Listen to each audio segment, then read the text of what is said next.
Good afternoon. This is Chairwoman Jane Lichter. I call to order the meeting of the Board of Education of Baltimore County for Tuesday, November 4th, 2025. This evening's Board of Education meeting is being broadcast through the BCPS online live meeting broadcast and on BCPS-TV Xfinity Channel 1073 and Verizon Fios Channel 34. In order to efficiently conduct this meeting, all voting items this evening will be done by roll call vote. May I have a motion to go into closed session as permitted by the Opens Meeting Act, as found in Annotated Code of Maryland, General Provisions, Article Section 3-305, B1 and B7, to discuss the appointment, employment, assignment, promotion, discipline, demotion, compensation, removal, resignation, or performance evaluation of appointees, employees, or officials over whom it has jurisdiction, or any other personnel matter that affects one or more specific individuals, and consult with counsel to obtain legal advice. So moves, Stileski. Thank you. Is there a second? Second, Hen? Thank you. May I have a roll call vote, please? Mr. McMillian? Yes. Ms. Pumphrey? Yes. Mr. Young? Yes. Ms. Dominowski? Yes. Ms. Henn? Yes. Ms. Frempong? Yes. Ms. Harvey? Yes. Ms. Agumbe? Yes. Ms. Stileski? Yes. Dr. Savoy? Yes. Ms. Lichter?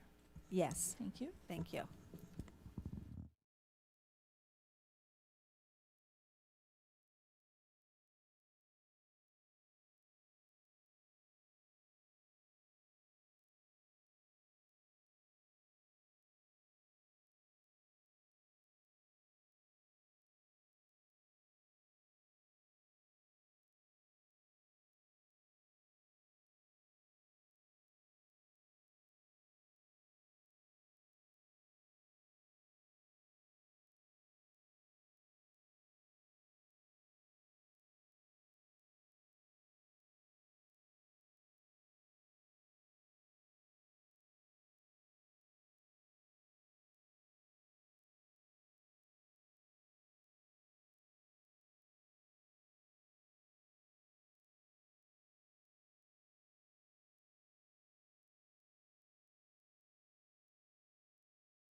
This is Chairwoman Jane Lichter. I now call to order the meeting of the Board of Education of Baltimore County for Tuesday, November 4th, 2025.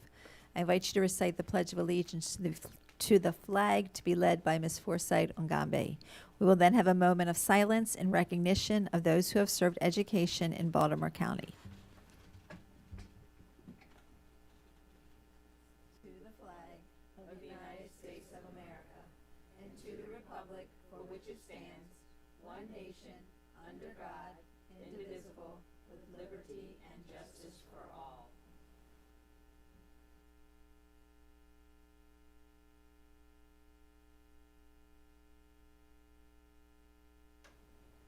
Thank you. Tonight's Board of Education meeting is being broadcast through the BCPS online live meeting broadcast and on BCPS-TV, Xfinity Channel 1073 and Verizon Fios Channel 34. In order to efficiently conduct this meeting, all voting items this evening will be done by roll call vote. The first item on the agenda is the consideration of the November 4th agenda. Dr. Rogers, are there any additions or changes to tonight's agenda? I'm unaware of any additions or changes to this evening's agenda. Okay, hearing none, the agenda stands as presented. Earlier this evening, the board met in closed session pursuant to the Open Meetings Act for the following reasons: to discuss the appointment, employment, assignment, promotion, discipline, demotion, compensation, removal, resignation, or performance evaluation of appointees, employees, or officials over whom it has jurisdiction, or any other personnel matter that affects one or more specific individuals, and consult with counsel to obtain legal advice. The closed session summary and the open session information summary can be found on board docs under this board meeting agenda date. The next item on the agenda is personnel matters, and for that I call on Mr. McCall.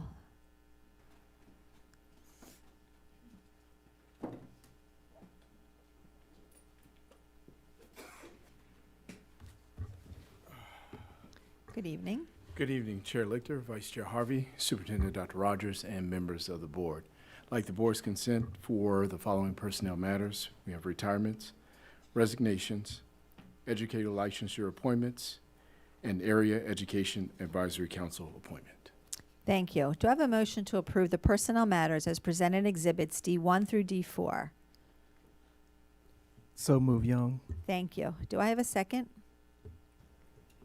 Second, Stileski. Thank you. Any discussion? May I have a roll call vote, please? Mr. McMillian? Yes. Ms. Pumphrey? Yes. Mr. Young? Yes. Ms. Dominowski? Yes. Ms. Henn? Yes. Ms. Frempong?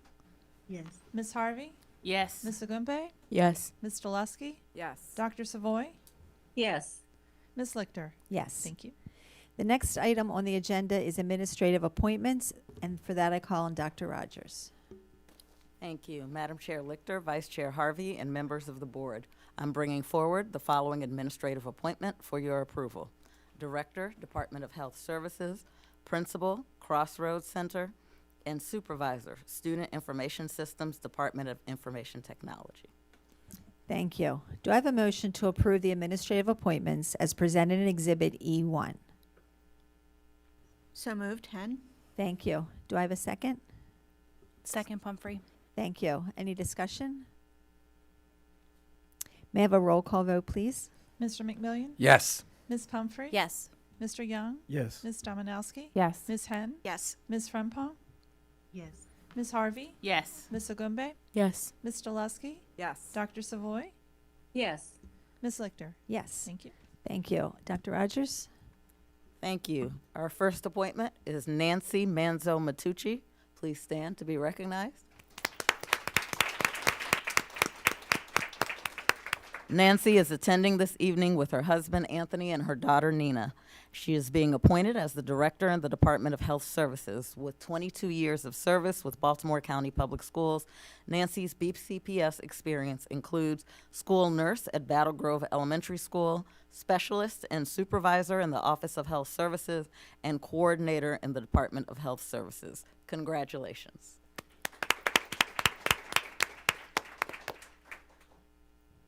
Our next appointment is Felicia Schrader. Please stand to be recognized. Felicia is attending this evening with Dr. Kim Culbertson and is being appointed as the principal at Crossroads Center. With 10 years of service with Baltimore County Public Schools, Felicia's prior BCPS experience includes science teacher at Towson High School and assistant principal at Franklin Middle School. Prior to that, she served as a middle school team leader and science teacher in Harford County Public Schools. Congratulations.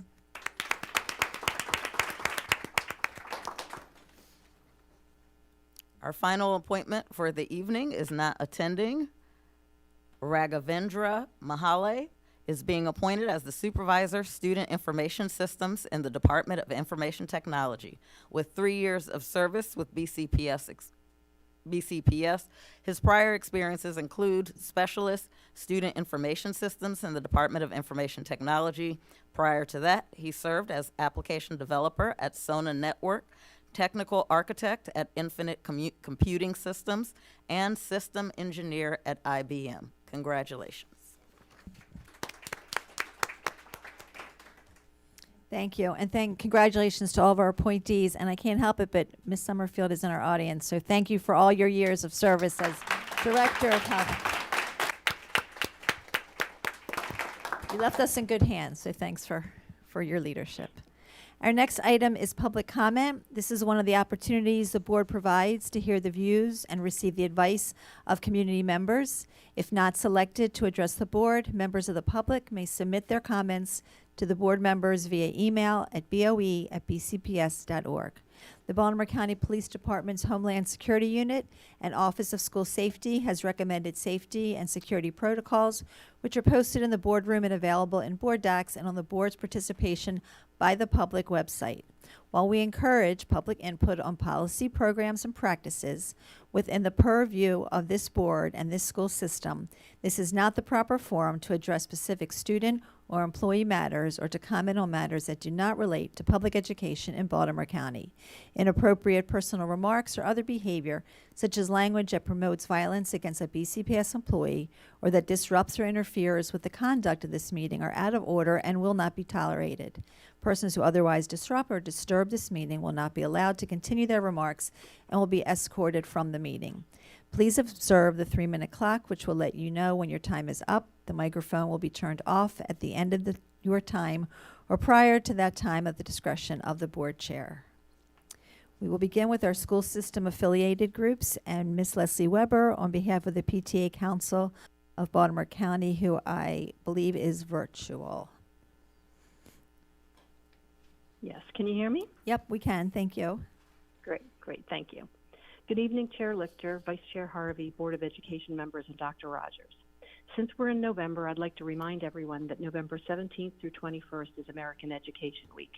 In 1919, the National Education Association and the American Legion were distressed that so many World War I draftees were illiterate. In 1921, the two organizations adopted resolutions of support for a national effort to raise public awareness of the importance of education. In 1938, National PTA became a co-sponsor of this annual opportunity to celebrate public education. American Education Week is always celebrated the week prior to the week of Thanksgiving. At the summer 2025 BCPS Calendar Committee meeting, PTA Council advocated to keep American Education Week on the BCPS calendar. We testified at the October 7th Board of Ed meeting on this topic as well. We understand that there may be barriers or resistance to American Education Week, and that this important celebration of public education may look different at many schools this year. We encourage schools to welcome families during the week of November 17th through 21st. The family day suggested by NEA is Tuesday, November 18th. American Education Week is a long-standing element of PTA programming. Because programming may have to change this year, PTA Council is offering an initiative for PTAs and schools to easily incorporate into existing plans or to use as their focus during American Education Week 2025. PTA Council's Here for Attendance Challenge is an easy-to-run program which supports the BCPS Attendance Awareness Campaign Here for It, Attending Today to Achieve Tomorrow. Because PTA advocates for all children and promotes family engagement, it's fitting for PTAs to encourage consistent attendance so students receive the support they need to thrive and learn. Details on the attendance challenge are posted on the homepage of our website, and have been emailed to PTA units throughout the county. The challenge runs from November 17th to November 30th. If anyone has questions, please contact Ramona Basilio, Chair of our Family, School, and Community Partnerships Committee at partnerships@bcptacouncil.org. Thank you. Thank you, Ms. Weber.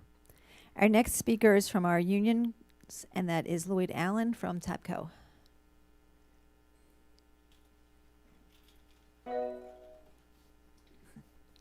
Good evening. Good evening. Good evening, Chair Lichter, Vice Chair Harvey, Superintendent Rogers, and members of the board. Thank you for your time.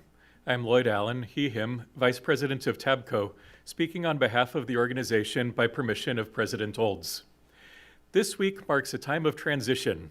BCPS's survey on the operating budget closed together with the academic quarter on Halloween, and the community conversations are around the corner.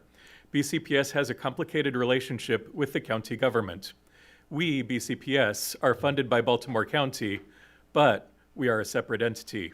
It is imperative that the county council and county executive understand how our budget works once the funds are transferred.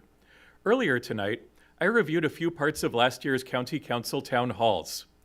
Members of county government expressed interest in having a deeper understanding of the mechanics of BCPS. Sunlight and transparency are the root of trust. To this end, on September 25th, the Representative Assembly of TABCO, with attendance of over 100, voted unanimously in support of potential legislation granting the Baltimore County Office of the Inspector General oversight of our school system, which accounts for roughly 49% of the county budget. Speaking of legislation, House Bill 1222 went into effect at the beginning of last month. BCPS employees have received guidance about what to do if ICE agents enter a work site, and last year in the winter, we also received an email about that year's procedures. However, the plain language of HB 1222 states that public schools shall implement a policy consistent with the guidance of the Attorney General. Just as last year we advocated for a resolution and policy, we still look forward to seeing immigration justice and safe zones being addressed in the form of a policy. Policies ensure consistent implementation of expectations, including on a year-to-year basis. This is particularly important in light of recent MOUs signed by county government. Going back to money, we continue to hear from our members about issues related to the rollout of Oracle. January's budget document shows significant investment in contracted services for the Office of ERP to successfully implement Oracle as the new BCPS ERP system. For a member, having a single paycheck be incorrect has impact on their actual life. We understand that many members are still experiencing issues, particularly related to 403B deductions and association dues. Our UniServe directors have tirelessly helped members to verify their pay stubs, as have folks from the Office of Payroll. We look forward to Oracle going from the transitional phase to the everything is working for everyone all the time phase. Thank you. Thank you. Our next speaker is from nonprofit community groups, and that's Marietta English from the Baltimore County NAACP.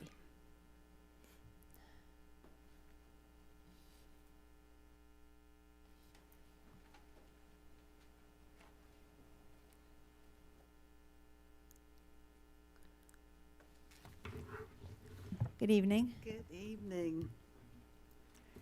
Good evening, Chair Lichter, Vice Chair Harvey, Superintendent Rogers, and members of the board. I am Marietta English and Chair of the AXO and Education Committee of the NAACP Baltimore County Branch, where we represent all of Baltimore County. I am pleased to announce that we will have our kickoff for the AXO program scheduled for Sunday, November 16th at Union Bethel AME Church in Randallstown from 2 until 4. And we invite all high school students in grade 9 through 12 to attend, and I have flyers that you can distribute to the high school students. The Baltimore County branch of the NAACP would like to express our support for the student involved in the recent incident at Kenwood High School, in which an AI-based alert that had been mistakenly identified a chip as a bag chip bag for as a potential weapon. As troubling as these events were, it is important that our community be fully informed of the facts. To that end, the Baltimore County branch of the NAACP reached out directly to the Baltimore County Public Schools, and we have been assured of the following. The items in question was determined not to be a weapon, and the alert was canceled 3 times. The situation escalated due to actions that were outside of established protocols and that have been addressed. Support has been offered to the family and the student, and those supports will continue. Both the school system and law enforcement are reviewing procedures and taking appropriate steps to make sure this does not happen again. The Baltimore County branch of the NAACP recognizes that this situation has stirred up deep emotions, particularly given to experiences of many individuals in our community. We acknowledge those emotions while we are also committed to the goal of ensuring every student's safety, dignity, and respect. All these things can be true at the same time. Moving forward, we, the Baltimore County NAACP, remains committed to working collaboratively with all partners to ensure everyone's safety. Thank you. Thank you. Our next group is individual citizens or students, and our first speaker is Shannon Bonino.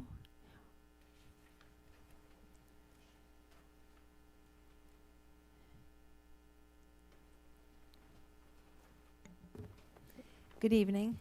Good evening, Board. My name is Shannon Boninu, and I'm the parent of an 11-year-old who lives with a life-threatening autoimmune disease called type 1 diabetes, or T1D. I'm here during Diabetes Awareness Month to represent parents of students with T1D. Our children are required to be injected by a needle or pump 24 hours, 24/7 with insulin. Too much insulin can cause low blood sugar, which can become life-threatening within minutes if left untreated. Continuous glucose monitors, or CGMs, provide real-time blood glucose readings every 5 minutes and alert caregivers when levels drop so we can treat before it becomes an emergency.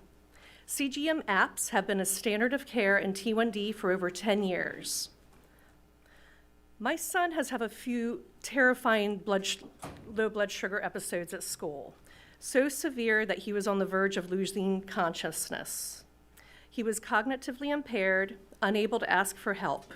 He was so low, it could have caused a seizure, brain damage, or even death. But even scarier, school staff were unaware that he was having an emergency. The only reason he's okay today is because I received an alert from his CGM on my phone, and I notified the school. But what if I hadn't been able to?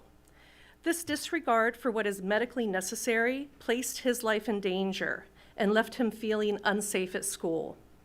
The app that alerted me is a free FDA-approved CGM remote monitor app. It can be installed on a phone, iPad, or Chromebook. It allows school nurses to receive audible alerts when a student's blood glucose enters an unsafe range so they can intervene before it becomes an emergency. This app is already being used successfully by school nurses across Maryland, including Anne Arundel, Howard, Montgomery, Hartford, and across the U.S. 7 Department of Justice mandates have already interpreted that CGM remote monitoring by trained school staff is a reasonable accommodation for students with type 1 diabetes under the Americans with Disabilities Act, the ADA. All DOJ mandates have stated that in order for schools to remain compliant with the ADA, they must monitor for audible alerts transmitted from CGMs of students with T1D to a school-provided device when requested.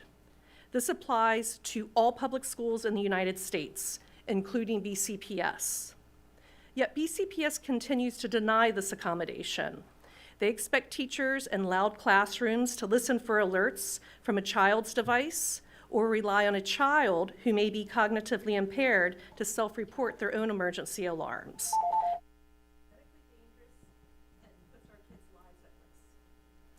Thank you for your comments tonight. Our next speaker is Sharon Serhoff.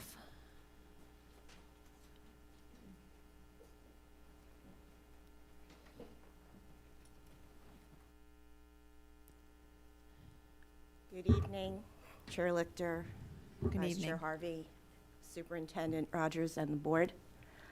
I've been here enough to not need to introduce myself, but I'm here tonight because there's been a lot of discussion online concerning special education numbers and why there is a widening gap between the achievement of our special ed kids and our general ed kids. So I'm here tonight to give you some information, my explanation as to why, by way of some IEP meetings I've experienced recently. First, I attended an IEP meeting at an elementary school. By listening on the short term, but long term, you ask them questions, I have no idea what the main idea is, who the main character is. That's a problem. Because that child was pushed through several times, and they're still operating at a first grade level. P.S. I can't talk about retention or grades in an IEP meeting. That is not allowed. That policy needs to change. Okay? Second, I have a high school student who has emotional concerns, but his IQ is up here. I raised a kid like that. And just because the child has a cognitive ability of in the 120s doesn't mean that they aren't going to have a need for an IEP. Yet this school brings forth data that says, well, he refused this accommodation, refused that accommodation. Obviously, he doesn't need it. I want to be like everybody else. I don't want to need extended time. That's why I'm refusing it. But I need it. Don't take it away from me. Thank you. And our next speaker is Bosch Frone.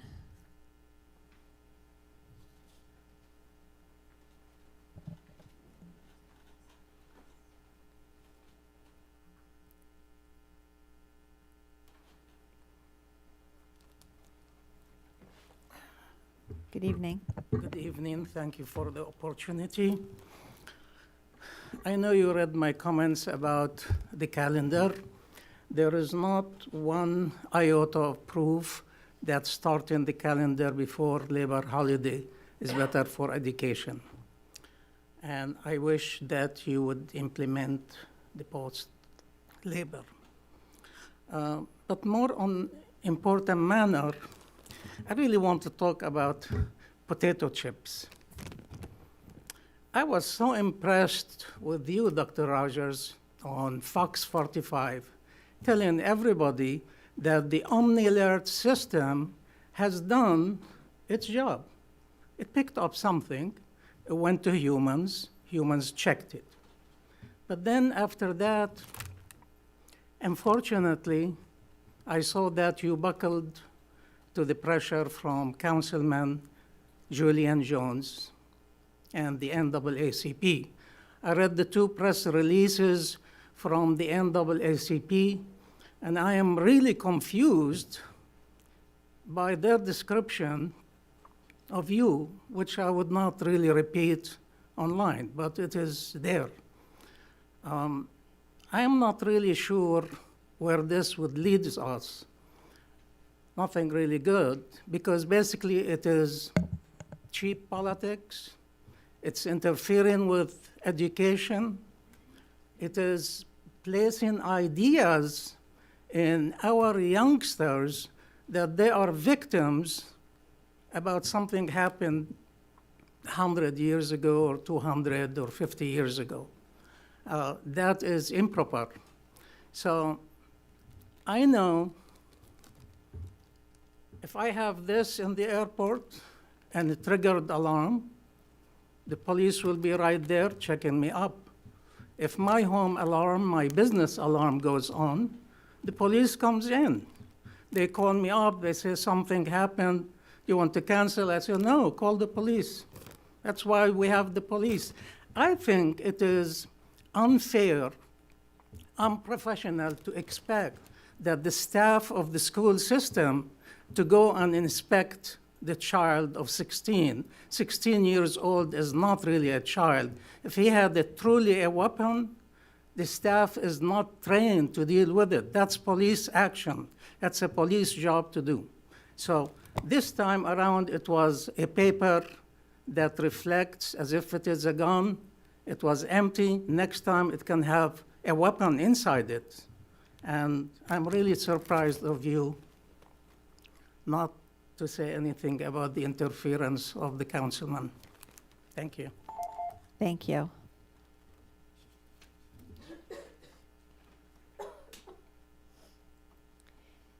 The next item on the agenda is the superintendent's report, and for that I call on Dr. Rogers. Thank you. Good evening, Chair Lichter, Vice Chair Harvey, and members of the board. I am pleased to present the November report.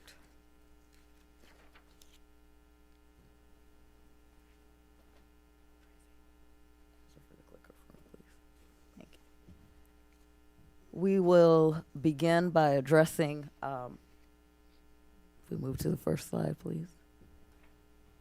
Thank you. We will begin by reminding all members of our community, we know that we have many families who are in need, particularly around meals. Last week, we sent a communication to all of our families directly. We also sent it to the media to make sure that everyone was aware that the changes to SNAP services will not impact the ability for our students to continue to receive free breakfast and lunch in our schools. We also have some schools that are availing themselves of snacks and supper programs that are provided by our Office of Food and Nutrition Services. In our community schools, there are additional wraparound services available for families as well as students experiencing homelessness. And so this is a reminder to our community, anyone experiencing food insecurity, that we do have resources available to meet the needs of our students. As has been mentioned earlier, we have moved forward and are starting our process for the FY27 operating budget. The survey that we had out, we sent out one survey to all Team BCPS stakeholders that was open for 2 weeks. We also sent out a survey to all of our principals. Those closed on Friday. During an upcoming meeting, we will be sharing the results of those surveys. We will be meeting directly with our principals, with our central office leadership members, council of PTAs, and going around Team BCPS, inviting the community to come in and learn more about the operating budget. It is extremely important to us, particularly as we move forward with another tight budget year, that everyone has clear understanding of where the money in BCPS comes from, what it is spent on, what are the actual costs that go into a student's school day, and how there is oversight of our budget. And so I am inviting families starting this week on November 6th at Vincent Farm to come out for more information. Our Budget 101 website will be updated. It likely is already updated, but this is the opportunity for members of the community to come out, share feedback with us, make sure that we can incorporate your priorities into the proposed budget that comes forward in January. Also wanted to share, bring to everyone's attention, there was a press release last week that announced the 35 members of the Stakeholder Achievement Advisory Group. And starting last week, and I think today was the second installment, where you can find on all of our social media sites profiles of the members of the Achievement Group. We had our first meeting last month. Very excited to meet with this group of individuals. Never thought when the announcement was made that more than 280 members of our community would apply to be a part of this advisory. We had a panel that went through all of the applications and selected a robust group of stakeholders that really represents all members of Team BCPS, variety of experiences, areas of expertise, including our student voices that are a part of this achievement advisory. And so we're looking forward to our continued work together and receiving specific feedback from them on how we can continue to move success forward in Team BCPS. This morning, BCPS was one of 4 school systems that was recognized at the Maryland State Department of Education meeting for having a Maryland Blue Ribbon School for 2025. I was there with both the past and the current principal of Stoneleigh Elementary School, and so please join me in congratulating Stoneleigh Elementary School for being a Blue Ribbon School.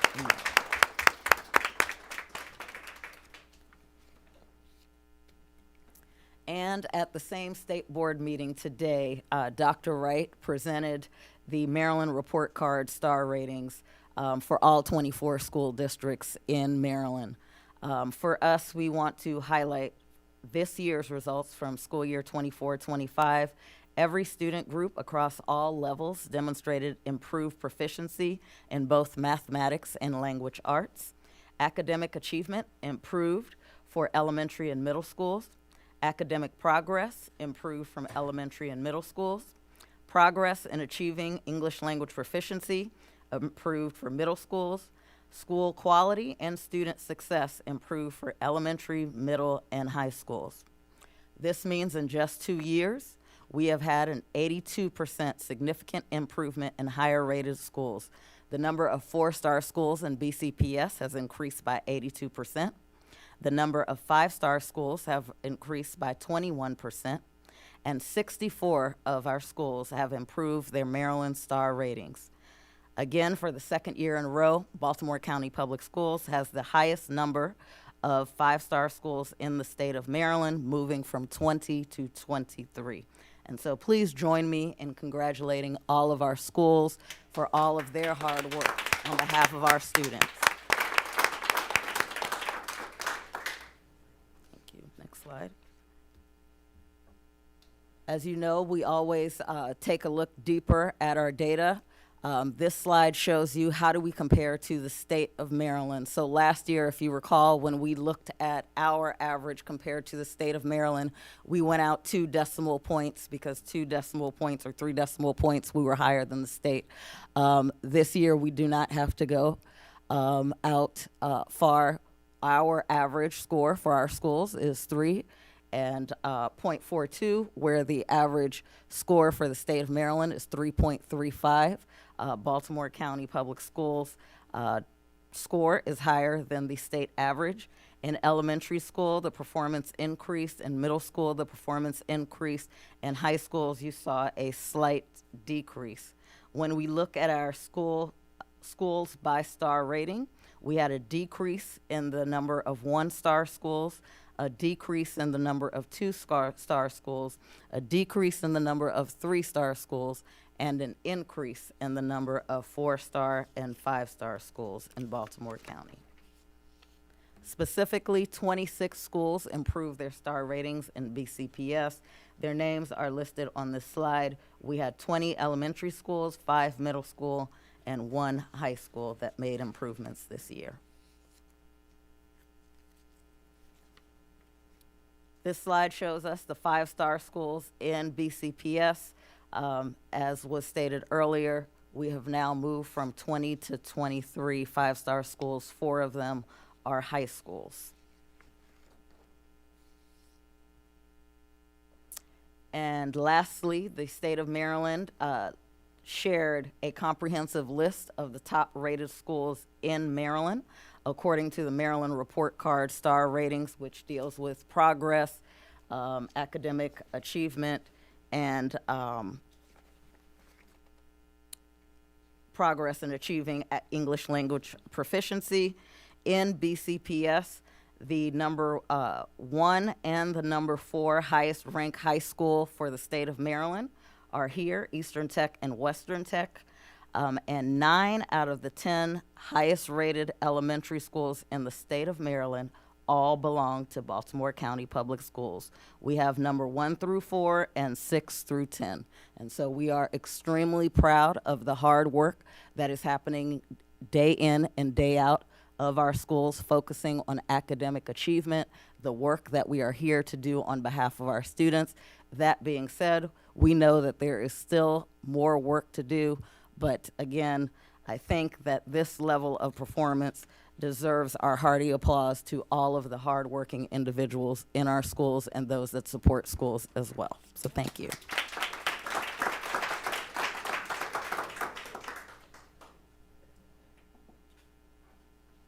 Thank you, Dr. Rogers. The next item is the chair's report. And given today's BCPS results on the Maryland State Report Card, I'm putting aside the original report I wrote to speak from the heart.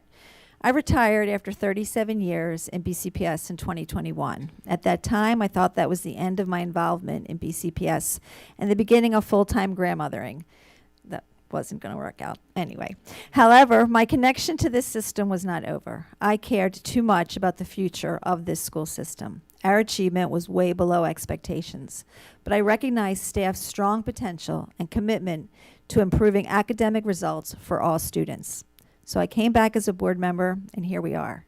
And I am so proud and pleased with the data that MSDE shared today. As you just heard, BCPS is once again the county with the most 5-star schools, with more schools receiving 4 and 5 stars this year, and with 7 out of the top 10 schools, I may have gotten that wrong, in Maryland, in BCPS, 9 of the 10, in BCPS. I know we have a lot more that needs to be done to make sure that all of our students achieve at high levels, but we are moving forward. Every data point is trending in the correct direction. Progress may be gradual, but consistent improvement across metrics like graduation rate, absenteeism, and the Maryland State Report Card show that BCPS, led by Dr. Rogers, is advancing and staff efforts are making a real impact. This improvement is the result of persistent daily efforts by staff at every level. It is hard work. It is school by school, classroom by classroom, student by student work that our staff are doing each day, and that work is moving us in the right direction. I'm so very proud of the people working in this system, the students learning in this system, and the superintendent leading this system. I'm excited to celebrate, to encourage, and to continue to commit to putting students first and supporting the superintendent and doing the work that needs to be done to continue this positive momentum. So congratulations to Team BCPS.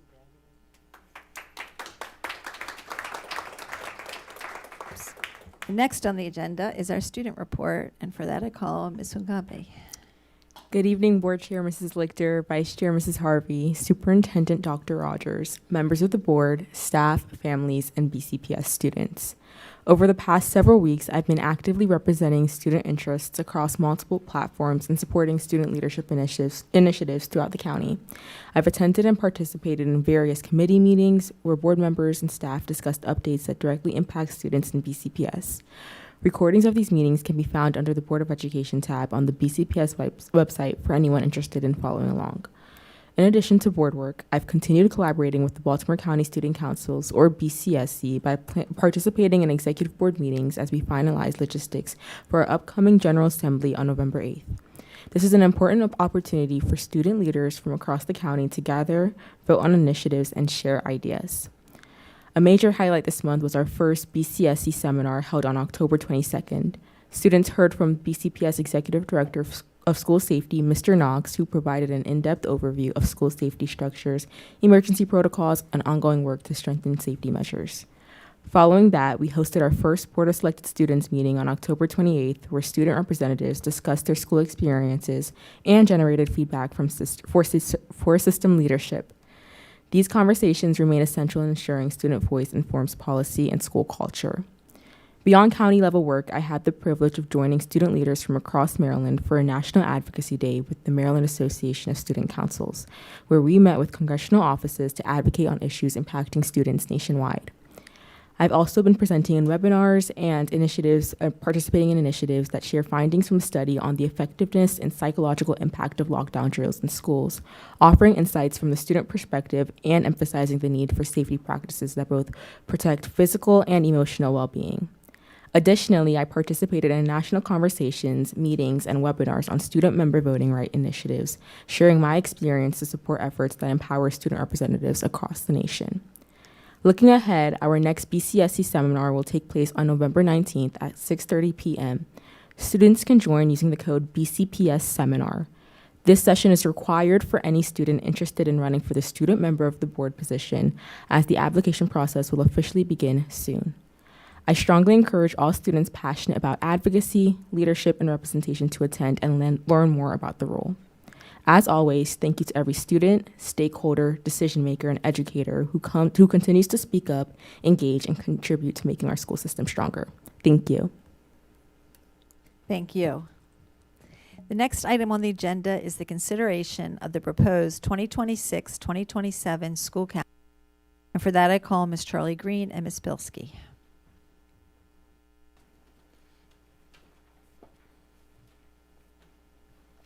Good evening. Good evening. Good evening, Board Chair Lichter, Vice Chair Harvey, Dr. Rogers, members of the board. We were here last on September 24th, and at that time we presented to you a proposed calendar for the 26-27 school year. Since that time, a number of questions that were raised by board members were answered and sent to board members. Additionally, you have in board docs a number of calendars for your review, including the original proposed calendar, the requested post-Labor Day start calendar, as well as a calendar that removes half-days that are optional, or not optional, but are not mandatory, I guess I should say. So at this time, we present for your consideration the proposed calendar. Ms. Bielski and I are here to answer any questions, but again, the questions that have been put before us, you do have and have been responded to. Okay. Ms. Dominowski. Yes, I think I asked for the data that supports starting school time earlier. I didn't see that. So I believe there was a response in the update to the board that actually acknowledged that there was no data that actually supported that, because we had been using a pre-Labor Day start. So we don't have access to that data. What we do have is just experience, and which we value, of educators, but we do not have a study that demonstrates that. Okay, so moving forward, are we going to stop saying that there, because it kind of was disingenuous to say that there is data showing that this pre-Labor Day start is better for students and they do better, because we actually never had that data. So I would respectfully disagree, because we do have anecdotal data from educators, as I presented, and we do know that the board has established a committee, and on that committee it's stakeholders from a variety of different positions, and the presumption is the board values the opinions and the experiences of those folks, and those people have indicated through their experience, their professional experience. And so perhaps we certainly can agree that the data is anecdotal, but there is data. Ms. Henn? Thank you. I move to approve the proposed 2026-2027 post-Labor Day calendar with half-days removed. Is there a second? Second, Dominowski. Any discussion? Would you like to speak to your motion, Ms. Henn? No, thank you. Although we can discuss if board members have questions or Does anyone? comments. Okay. May I have a roll call vote on Ms. Henn's motion? Mr. McMillian? No. Ms. Pumphrey? No. Mr. Young? No. Ms. Dominowski? Yes. Ms. Henn? Yes. Ms. Frempong? Yes. Ms. Harvey? No. Ms. Ogumbe? No. Ms. Delusky? Yes. Dr. Savoy? No. Ms. Lichter? No. Favor is 4. Thank you. Are there other questions for concerning the calendars? Ms. Delusky?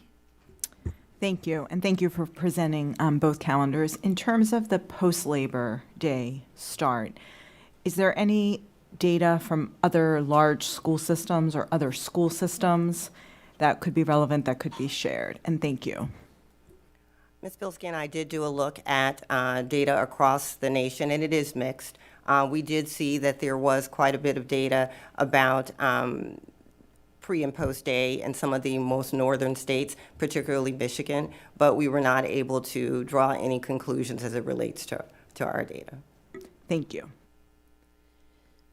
Other questions? Let me just check teams. Ms. Domanowski?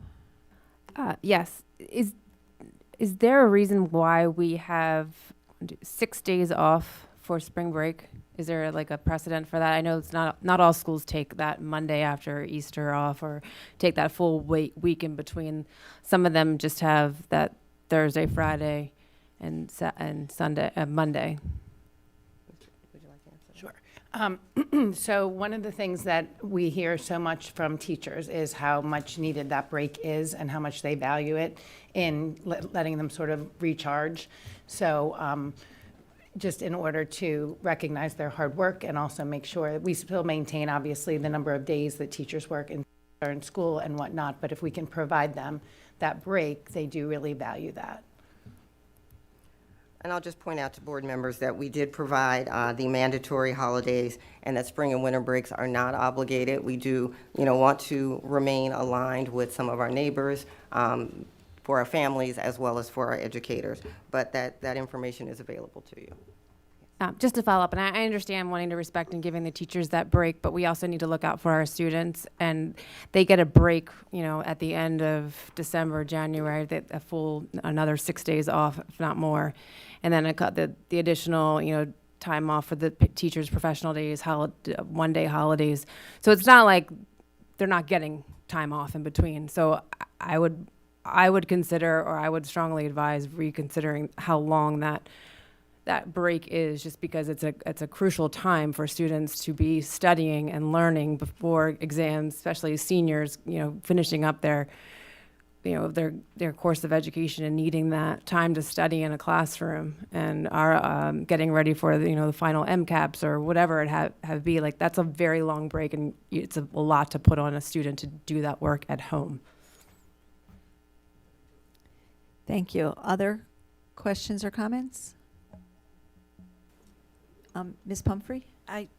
We're finished with the other motion, correct?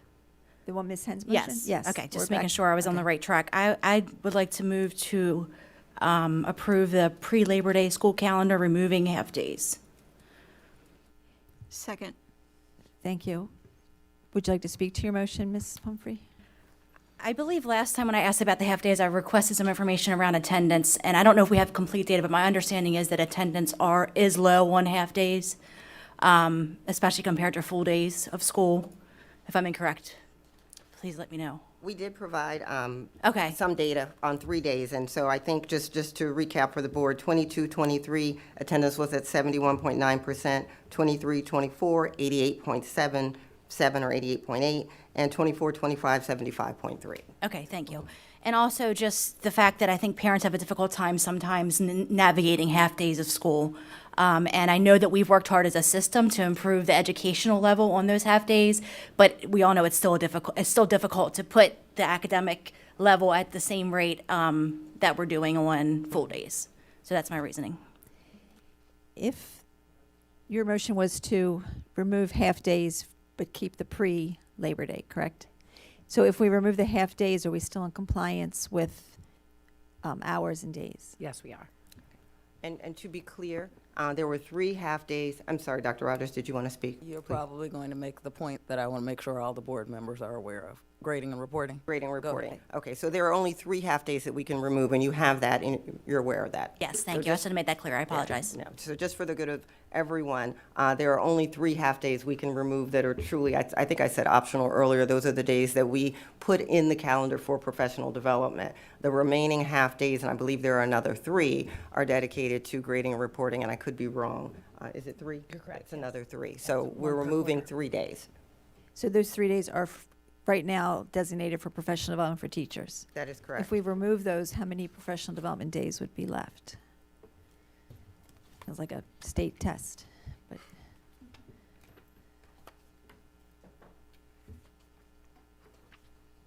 I believe it's 5.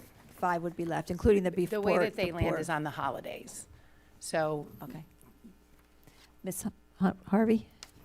Thank you, Madam Chair.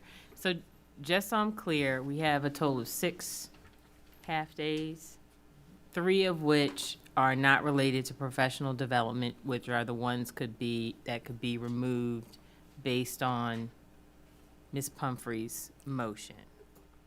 Or the opposite. The opposite, Okay, yes. so then my question is, if we remove the 3 half-days that are connected to professional development, does that professional development get made up in some other fashion? We have all emphasized the need to maintain professional development. Teachers express appreciation for having professional development and support. So would we just lose those 3 professional development opportunities, or would they occur in some other way? I will be honest that it does present barriers because we, as you know, have the 5 religious holidays in which we use those for professional development. Teacher hours in terms of the amount of time that we can actually have them engage in professional development after school is limited. And so it does reduce the amount of time we have with teachers to engage in professional development activities. Ms. Frempong's on. Ms. Frempong?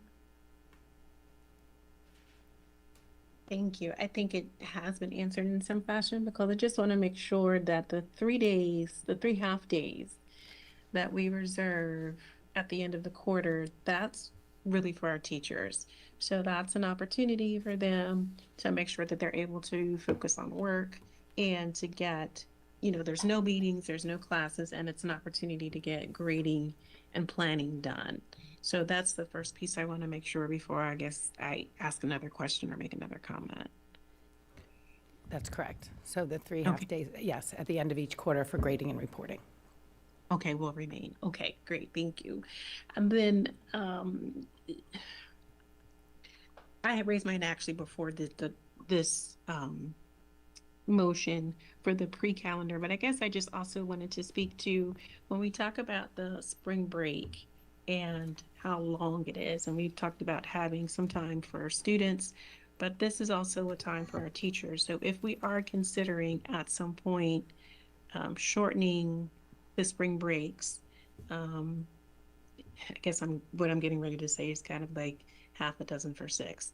But if we are going to consider reducing the spring break because it's too long for students, I guess one thing to consider would still be for our teachers.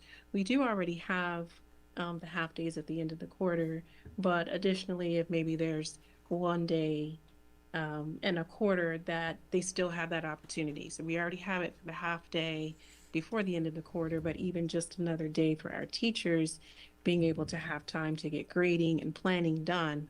And it's during school time instead of them having to have their personal time out of school. So I think when we talk about the spring break, we should also be looking at, I guess, what are our teachers feeling? Are these breaks too long, or are there some other ways that we can give them the time that they need to refresh and rejuvenate so they can be the best teachers and best form of themselves that they can be? Thank you. Was there a question or just a statement? It was more of a comment because Okay. again, my hand was raised prior to Ms. Pumphrey making her announcement, so I acknowledge that it didn't get seen, but I did want to, it was actually tying more into what Ms. Domanowski was talking about when we talk about looking at how long do we have our breaks, what are they for, and then maybe looking at an alternative way of making sure that we get our teachers the breaks that they need as well as the students. And so I was just talking about the idea of with a full day for our teacher, without the classes, without professional development, but again, giving them time to have planning, giving them time to get grading done. It could be an alternative method of getting what they need instead of having such an extended spring break. Thank you. I just want to clarify the professional development.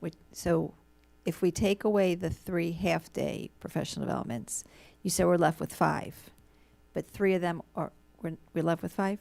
We just got rid of the half day, so they're full day. 5 full days are left. but Correct, the holidays. 3 of those full days are for religious holidays for kids, those 5 professional?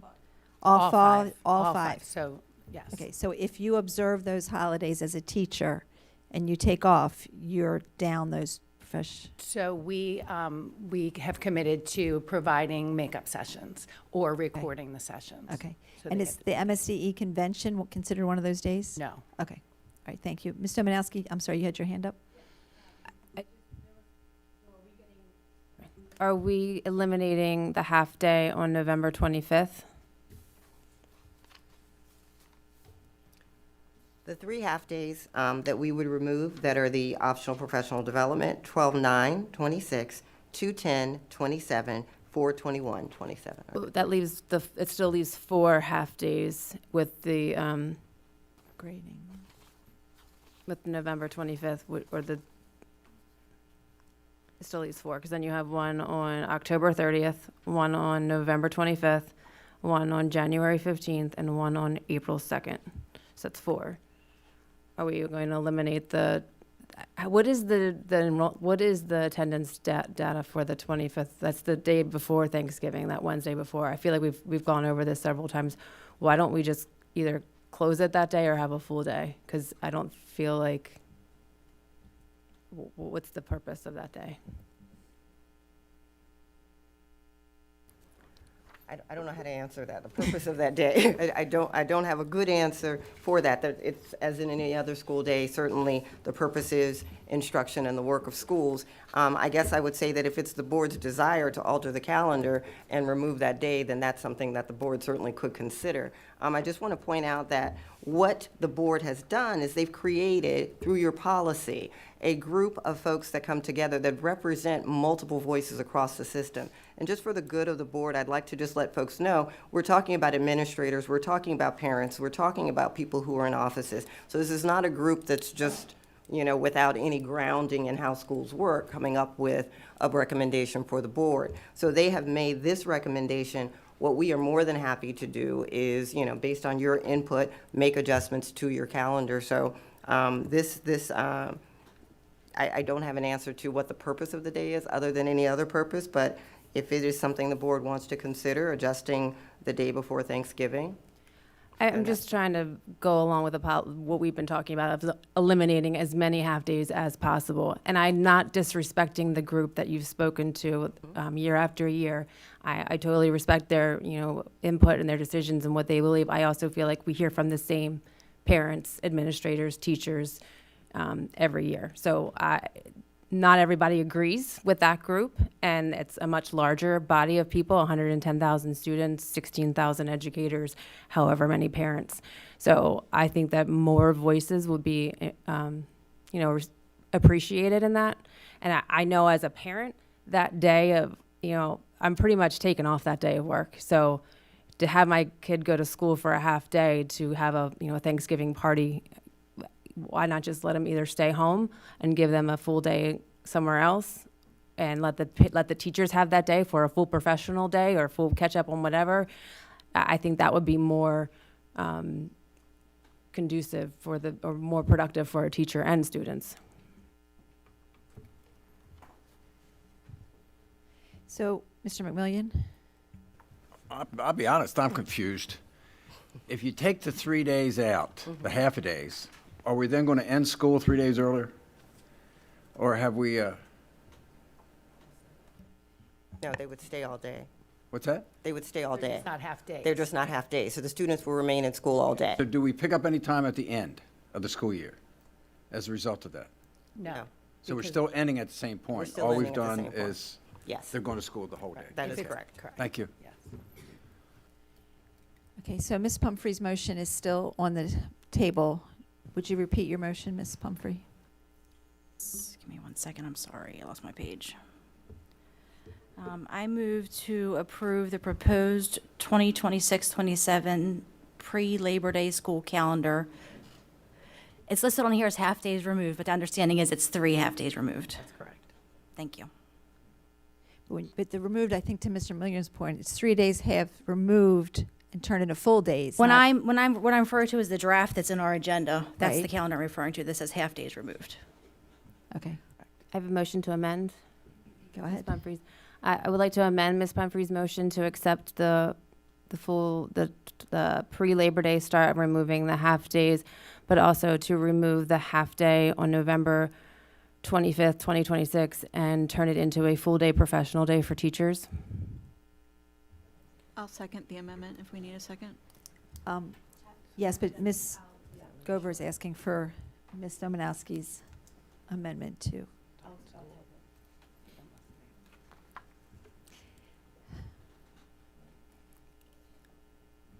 So if you make that a full day for teachers and students aren't in school, then we're short a day, a student day. For student day.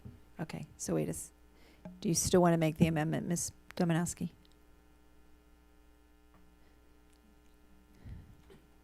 You just, I mean, we have Well, extra based days, on- we have extra days added at the end of the year, and Okay, that would I just meant actually, based on the clarification. I mean, can't you figure that, I mean, Then we need to add something somewhere. Correct. didn't we, Right. Well, so if we If take I out may. 3, it's a half day. right, So if I may, And the it gives the problem teachers here, the professional proposed more time. problem is the full day off. Comar, with the exception of one county out of the 24 counties, we have a day's requirement and an hours requirement. So if you have a half day for school, you are meeting the day's requirement for the state of Maryland. And so if you are cutting a day, that's why every time we make an iteration, the team has to go back and make an adjustment somewhere else. If you are cutting a school day for students, you're going to have to make that up somewhere. And one of the things that I can tell you is across the board in every survey that we've done in all groups, and the teachers have said this to us over and over again, and parents, is that they do not want us to extend the school year. So if we add one more day to the end, that would be going against the feedback that we've had from thousands of stakeholders. Okay, I'm sorry, can I adjust? My motion to amend would remove the half day on November 25th and make it a full teacher professional day, and to add March 29th as a full day for students and teachers, and shorten the spring break from 6 days to 5 days. Is that Easter Monday, the 29th? It is. That's a state fed holiday. Right. That's state law. Okay, then the Monday, the March 22nd. Okay, I didn't know Easter Sunday was Easter Monday was a state holiday. I believe we may be over a teacher day, and we'll do the calculation we are now, but I believe if we do that, we'll be over a teacher day. I don't know if Correct. you wanted to add to it. Yeah, so if you take a student day, a day away for students to be in schools on the 25th of November, and we add another day somewhere else, then we're adding a teacher day, so we'll be over by a teacher day.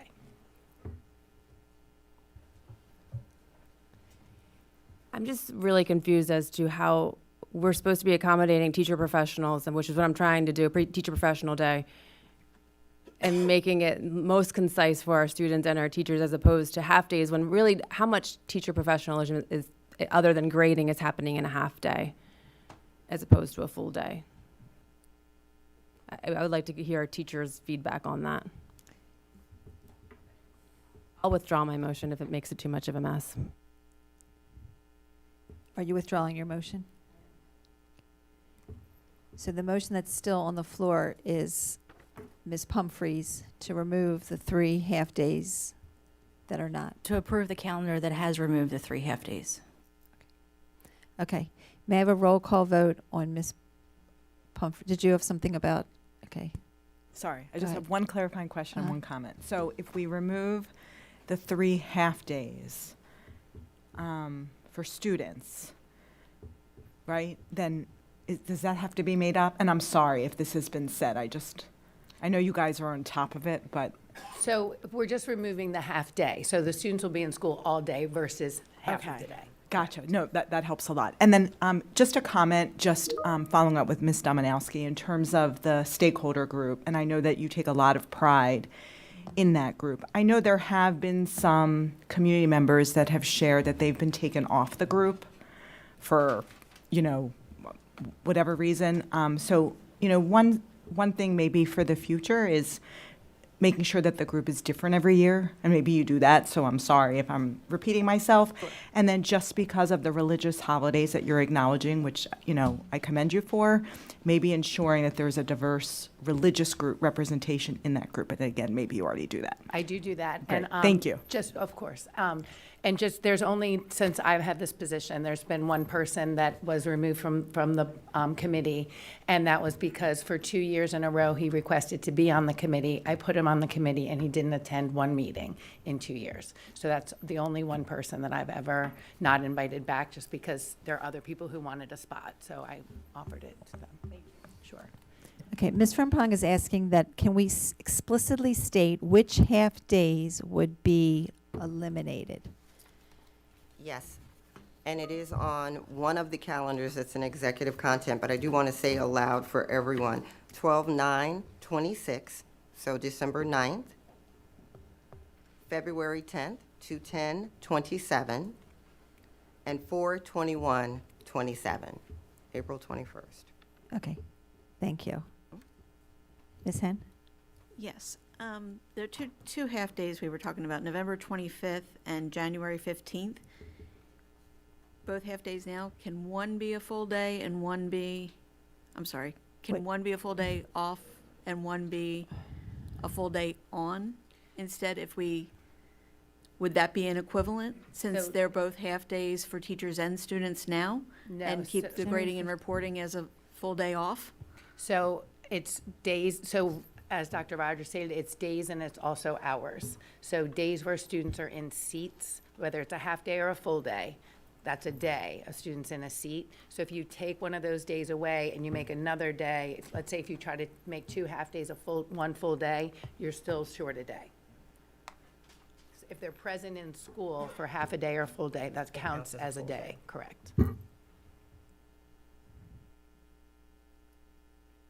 Okay, let's go back to Ms. Pumphrey's motion, and can we have a roll call vote on the motion to eliminate the 3 half-days of 12/9, 2/10, and 4/21? Mr. McMillian? Yes. Ms. Pumphrey? Yes. Mr. Young? No. Ms. Dominowski? No. Ms. Hen? Yes. Ms. Frempong? No. Ms. Harvey? No. Ms. Sagumbe? No. Ms. Delusky? Yes. Dr. Savoy? No. Ms. Lichter? No. Favor is 4. Favor, okay. So now we are, okay. Mr. Young, did you have your hand up before or was that? Would you like to speak now? No, okay. Okay, then we are back to, we're back to okay, procedurally, we go back to the original vote, correct? You're on a pending topic, right? There's been no motion. Oh, I didn't say yet. Do I have a okay, I didn't say that yet. Okay, do I have a motion to approve the proposed 2026-2027 pre-Labor Day school calendar as recommended by the calendar committee? So move, Young. Thank you. Is there a second? Second, Stoleski. Thank you. Any further? Ms. Frempong?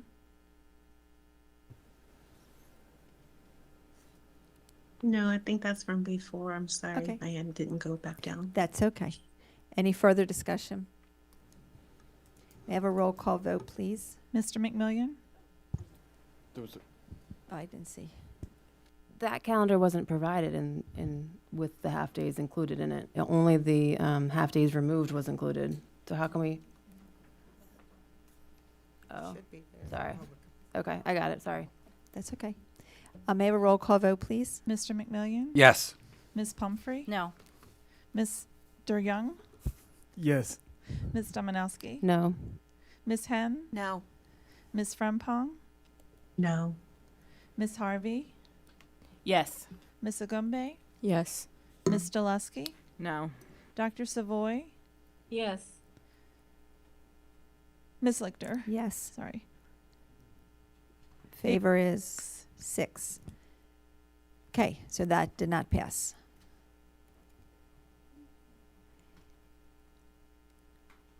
So is it appropriate if we have further discussion at this point? Well, discussion would normally. And it's good, there we go. Discussion would normally follow if a motion's made. I mean, Okay. certainly if there are questions for the staff, that could continue, but that usually a chair in this position would say, are there any other motions? Are there any other motions, says the chair? Mr. McMillian, did you want to make it? You're looking at me funny. I have a motion to make, but It's not, right. You hold, I know what you, hold that motion. Any motions to be made to advance this discussion in the future? Because if we don't, then we have no calendar for the upcoming school year at this point. So is there any motion for the committee?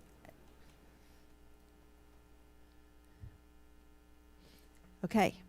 I'm sorry, a question. ahead. Did you say motion for the committee or recommendation for the committee? Well, we'd have to make a motion to recommend something for the committee, so it's kind of both. Mr. McMillian? Dr. Rogers, what do you recommend?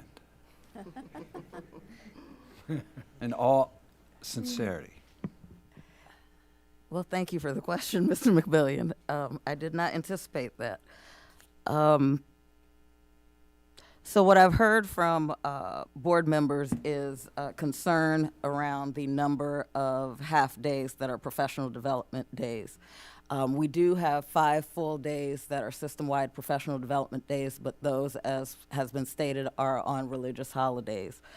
Perhaps the board might be willing to reduce from 3 of those half-days to, I see a December, which is semester 1, and April, which is semester 2. February might be the very beginning of semester 2. If I think as a former principal, even having 1 3-hour session right in the middle of the year to plan for the end of the year, that might be the compromise to eliminate December the 9th and April 21st, and keep February the 10th, 2027 as a professional day in the middle of the year that helps for some planning for semester 2. Would be what sounds like a compromise to the different concerns that I've heard around the dais. I'll make that motion. You'll make that motion? Yes. Hopefully I'm stating it properly. I'm going to move to accept the the pre-Labor Day calendar with 12/9 and 4/21 half-days removed, keeping the 2/10/27 half-day. Okay. Is there a second to Ms. Pumphrey's motion? Second. Thank Ms. Harvey. you. Ms. Dominowski? The 210 half-day wasn't included as a half-day on the pre-Labor Day start with all the half-days, at least not on the one I'm looking at. I am in public. Oh, wait, maybe I'm looking at post. Never mind. Okay, there's too many calendars, sorry. Okay, so Ms. Pumphrey's, Ms. Hen? I'm going to ask if Ms. Pumphrey would repeat her Okay, motion. I was going to repeat it. Go ahead. Oh, thank you. Go ahead, Ms. Pumphrey. Okay, I'm going to go back again. Goes to accept the pre-Labor Day. To accept the pre-Labor Day calendar with the half-days of 12/9 and 4/21 removed, keeping the 2/10/27 half-day. I don't even know if you have to say that part. Keep it, I right? only said that because the half-day removed is listed as a calendar item, so I don't know if that makes it more or less confusing, but that was the purpose of me mentioning that. Okay, to accept the pre-Labor Day with removing 12/9 and 4/21 half-days and keeping 2/10 half-day. Correct? Correct. Okay. May I have a roll call vote, please? Mr. McMillian? Yes. Ms. Pumphrey? Yes. Mr. Young? Yes. Ms. Dominowski? No. Ms. Hen? No. Ms. Frempong? Abstain. Ms. Harvey? Yes. Ms. Agumbe? Yes. Ms. Delusky? Abstain.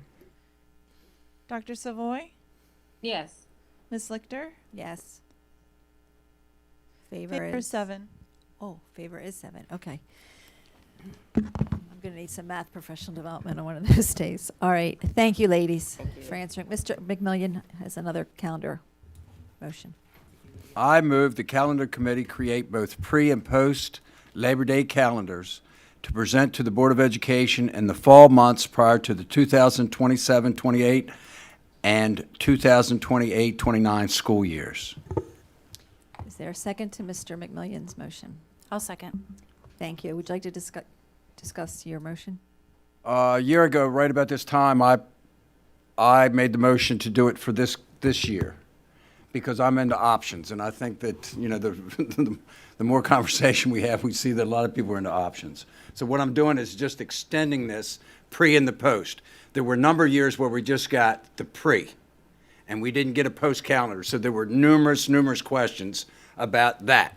So I thought last year, if we tell the calendar committee that they do a pre and a post, they come prepared in the fall to present us a pre and a post. And then we make our decision on that. So rather than do it 1 year at a time, I added the second year. So this would be good for 27-28 and 28-29. Thank you, Mr. McMillian. Ms. Hen? Yes, I'd like to move to amend Mr. McMillian's motion Okay. by adding with the minimum number of half-days, Okay. I'll second if it's needed. or with the fewest number of half-days. Okay. Ms. Pumphrey seconded. Thank you. Okay. May I have a Ms. Harvey? Thank you, Madam Chair. I just want to make sure I'm clear when we say with the fewest number of half-days, how is that? Is that based on the calendar committee's assessment of what the fewest number of half-days is? I'm trying to figure out how we would As required measure that. to express the board's goal of minimizing the number of half-days in the calendar without putting a restriction or a finite constraint on the calendar committee. Thank you. So can you repeat the amendment, please? Sure. The amendment is to add with the fewest number of half-days as recommended by the calendar committee. Maybe to minimize the number, right? Okay. Do you want to talk to go ahead. Thank you.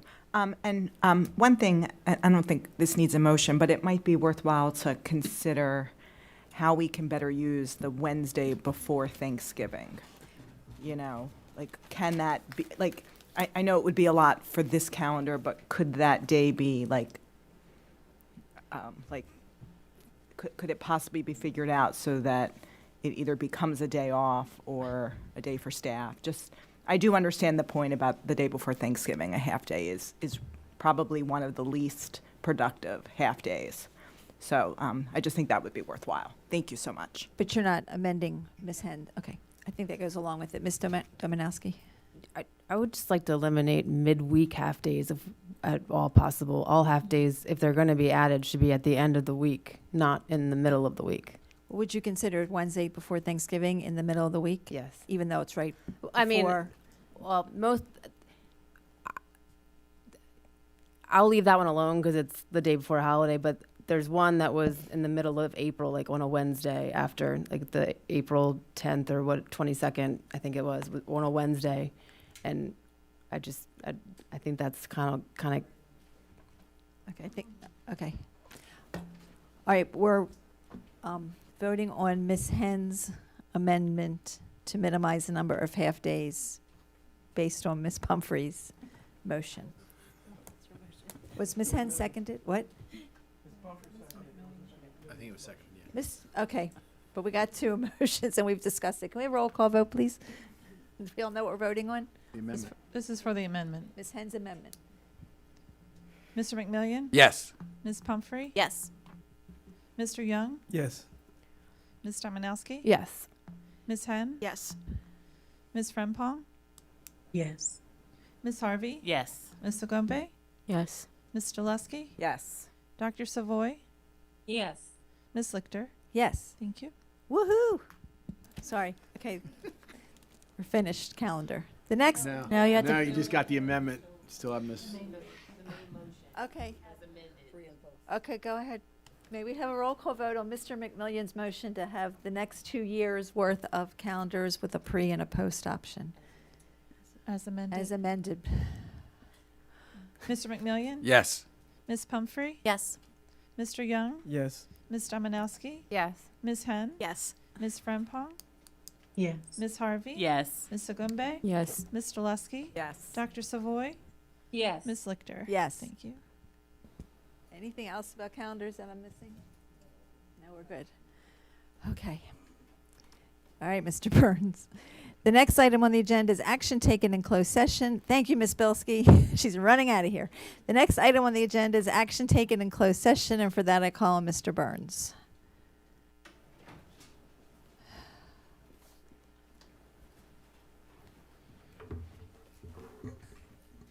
Eating officers, Dr. Rogers, members of the board, you took action in closed session on an appeal captioned HEA 25-036. Now would be an appropriate time for you to affirm that action. Thank you. May I have a motion to approve the action taken in closed session on hearing examiner's case HEA 25-036 and authorize Ms. Gover to sign for those board members not physically present?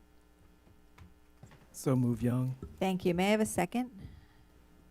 Second, Dagumbe. Thank you. Any discussion? May I have a roll call vote, please? Mr. McMillian? Yes. Ms. Pumphrey? Yes. Mr. Young? Yes. Ms. Dominowski? Yes. Ms. Hen? Yes. Ms. Frempong? Yes.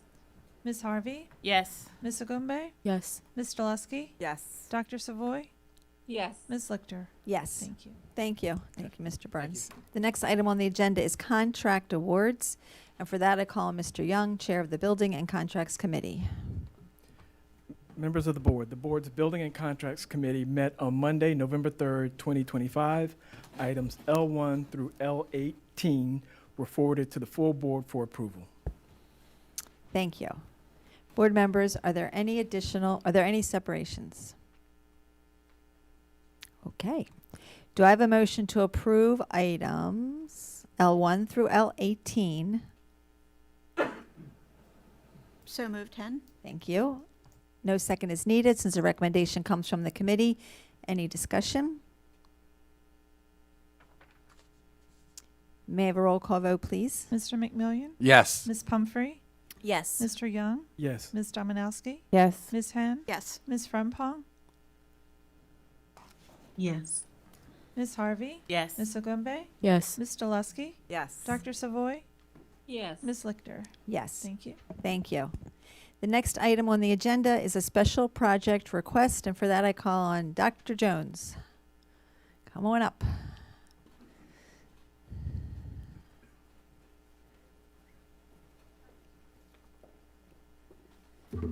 Good evening. Good evening. Good evening.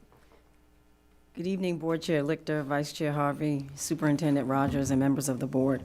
I bring before you this evening the privately funded capital project for Hereford High School for your approval.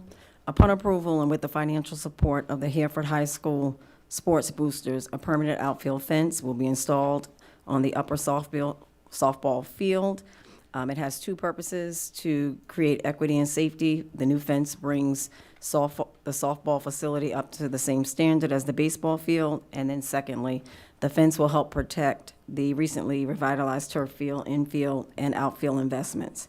Collaboration of this project was with the principal of Hereford High School, the Division of Operations, and the Department of Facilities, my team, the Department of Schools, and the executive director of schools. The timeline is to have this completed by the first home game, which is scheduled for March 20th. Again, I respectfully request the recommendation of this 7330 for Hereford High School.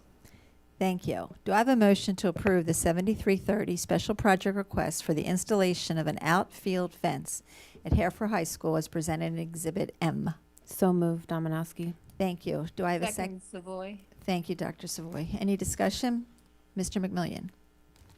I don't pretend to be a facilities expert or an athletics grounds expert, but I think that that's an excellent price. It's 360-foot of fence, 6-foot fence with the concrete bottom to it, the mowing table or whatever they call that. So at $23,000 and change divided by 360, it comes out to be like $64 a foot. I just think that's a really good price myself. So, Mr. McMillian, it's because of a generous donation of a private donation in the community that price point is possible. So if you look through some of the documentation, it explains what's being provided again as a privately funded project. Our grounds team has surveyed it and believe it to be a good value for the school community as well. Thank you. You're welcome. Thank you. So no question, just the statement. Okay, thank you, Mr. McMillian. May I have a roll call vote, please? Mr. McMillian? Yes. Ms. Pumphrey? Yes. Mr. Young? Yes. Ms. Dominowski? Yes. Ms. Henn? Yes. Ms. Frempong? Yes. Ms. Harvey? Yes. Ms. Agumbe? Yes. Ms. Delusky? Yes. Dr. Savoy? Yes. Ms. Lichter? Yes. Thank you. And Dr. Jones, thank you and your team for all your work as chief of schools on the results that Dr. Rogers spoke about today. So I know how hard your team works. So we Thank you. It's appreciate definitely a it. team effort. Thank you so much. The next item on the agenda is a board resolution, and for that, I call on Ms. Henn. Thank you, Madam Chair. Thank you, Madam Chair Lichter, Vice Chair Harvey, Superintendent Dr. Rogers, for the opportunity to bring forward this resolution this evening. I bring for the board's consideration a resolution in support of Baltimore County Council Resolution 40-25, encouraging the Maryland General Assembly to pass legislation during the 2026 legislative session, providing that the Baltimore County Board of Education is subject to the jurisdiction and oversight of the Baltimore County Office of the Inspector General. I move that the board adopt the following resolution.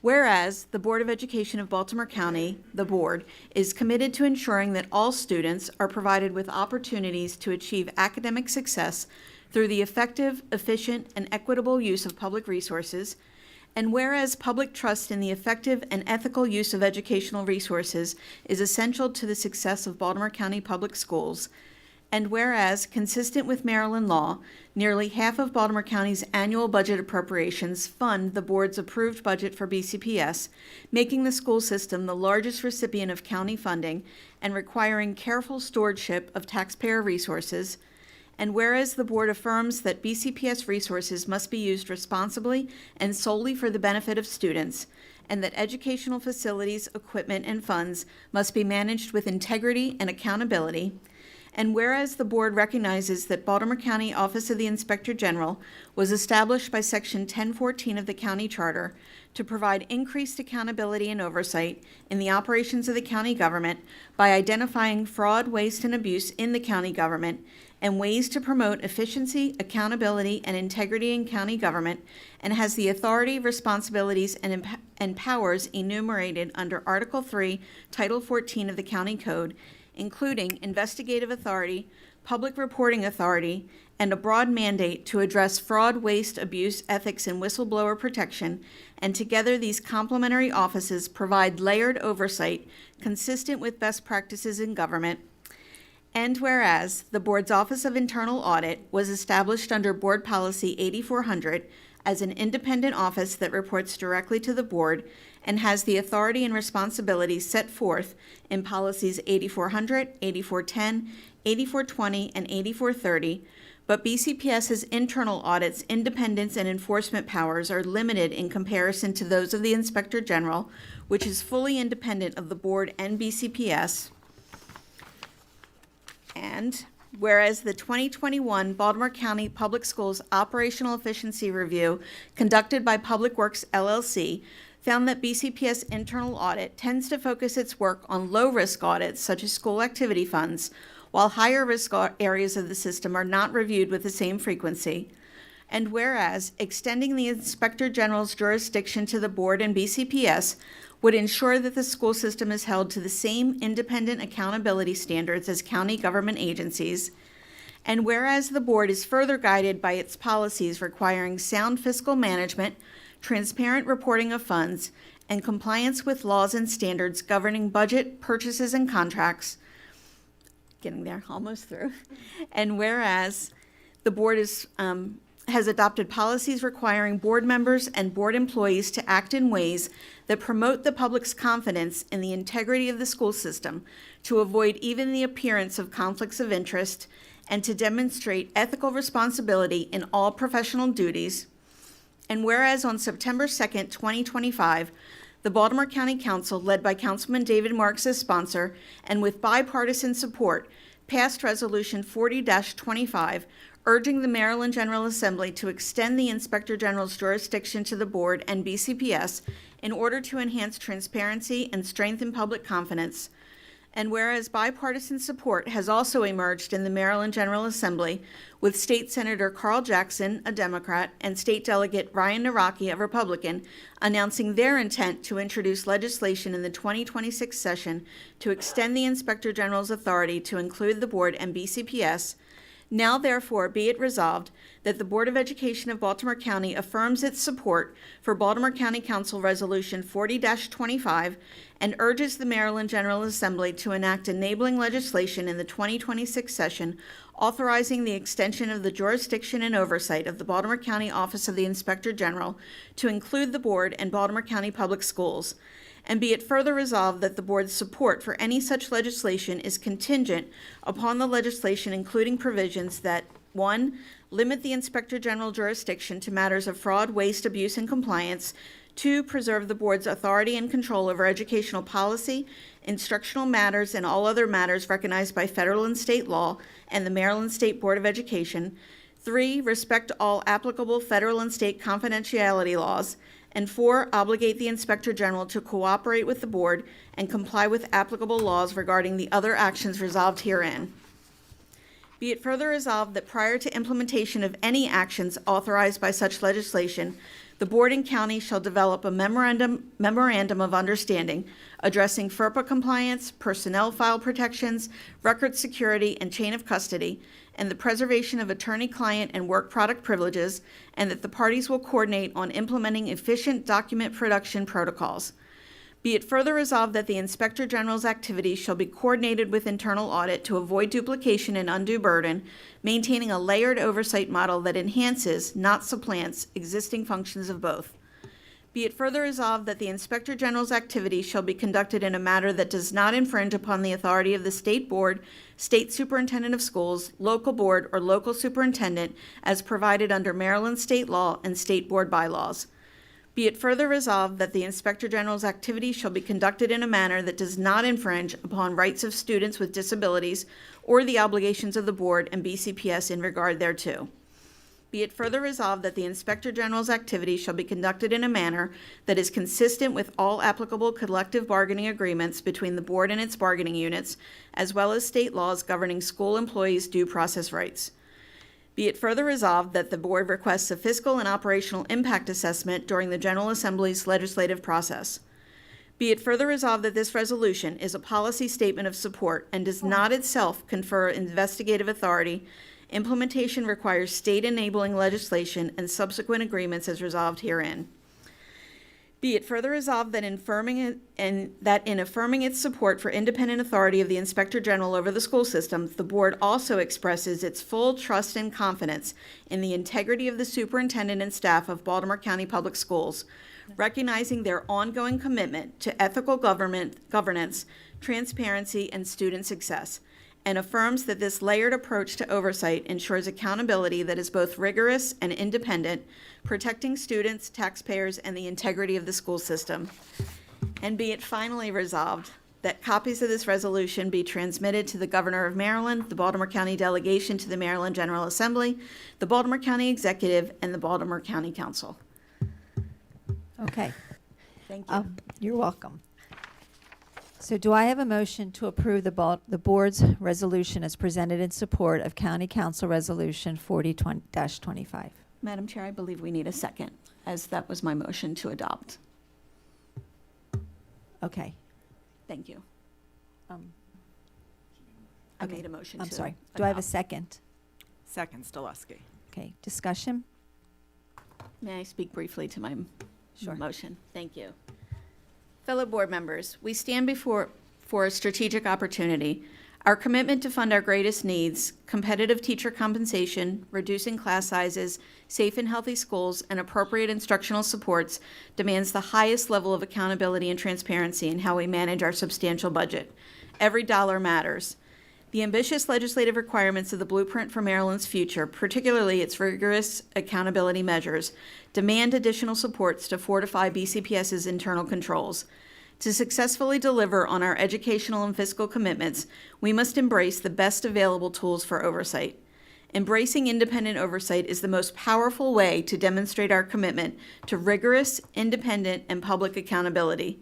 I recommend that we move forward today to publicly support state legislation granting the Baltimore County Office of the Inspector General jurisdiction to investigate fraud, waste, and abuse in BCPS. This is an essential investment in our financial integrity and a proactive step toward fortifying our internal operations. Our internal team performs a vital function, yet there are structural limitations inherent to any internal department. The BCPS internal audit function is constrained by internal reporting structures, and its findings are often restricted to internal review. The IG is specifically designed to provide the independent, authoritative tools necessary to fully safeguard public resources and validate our success externally. The County Inspector General possesses critical distinctions that transform the accountability landscape: mandatory public reporting, subpoena power, and independence. We must also be clear about the role of the state's Office of the Inspector General for Education. While the OIGE is a critical partner and an invaluable resource to the state, its mandate is statewide, serving all 24 LEAs across Maryland. Given this broad responsibility and the corresponding limitations and resources, the OIGE's focus is necessarily different. Time is out. May I wrap? Thank May you. I wrap up, Madam Chair? Do you have one more sentence? I'll give you one sentence. We have a duty to secure the best future for our students and honor the hard work of our staff. That future demands Thank you. absolute accountability and financial integrity. Thank you. Ms. Frempong, your hand is up. My hand is up, and I'd like to make a motion related to this, and it actually just played out what happened. But because this is important, I think we need to discuss everything related to this. I'd like to make a motion that our time be increased to 4 minutes of speaking time, so that we're able to discuss this thoroughly and each board member can really go into detail, into depth in this, and we have the discussion that we need to make a decision. Second, Pumphrey. Okay, thank you. Roll call vote, please. Mr. McMillian? Yes. Ms. Pumphrey? Yes. Mr. Young? No. Mr. Manowski? Yes. Ms. Henn? Yes. Ms. Frempong? Yes. Ms. Harvey? Yes. Ms. Ogumbe? Yes. Ms. Stoleski? Yes. Dr. Savoy? No.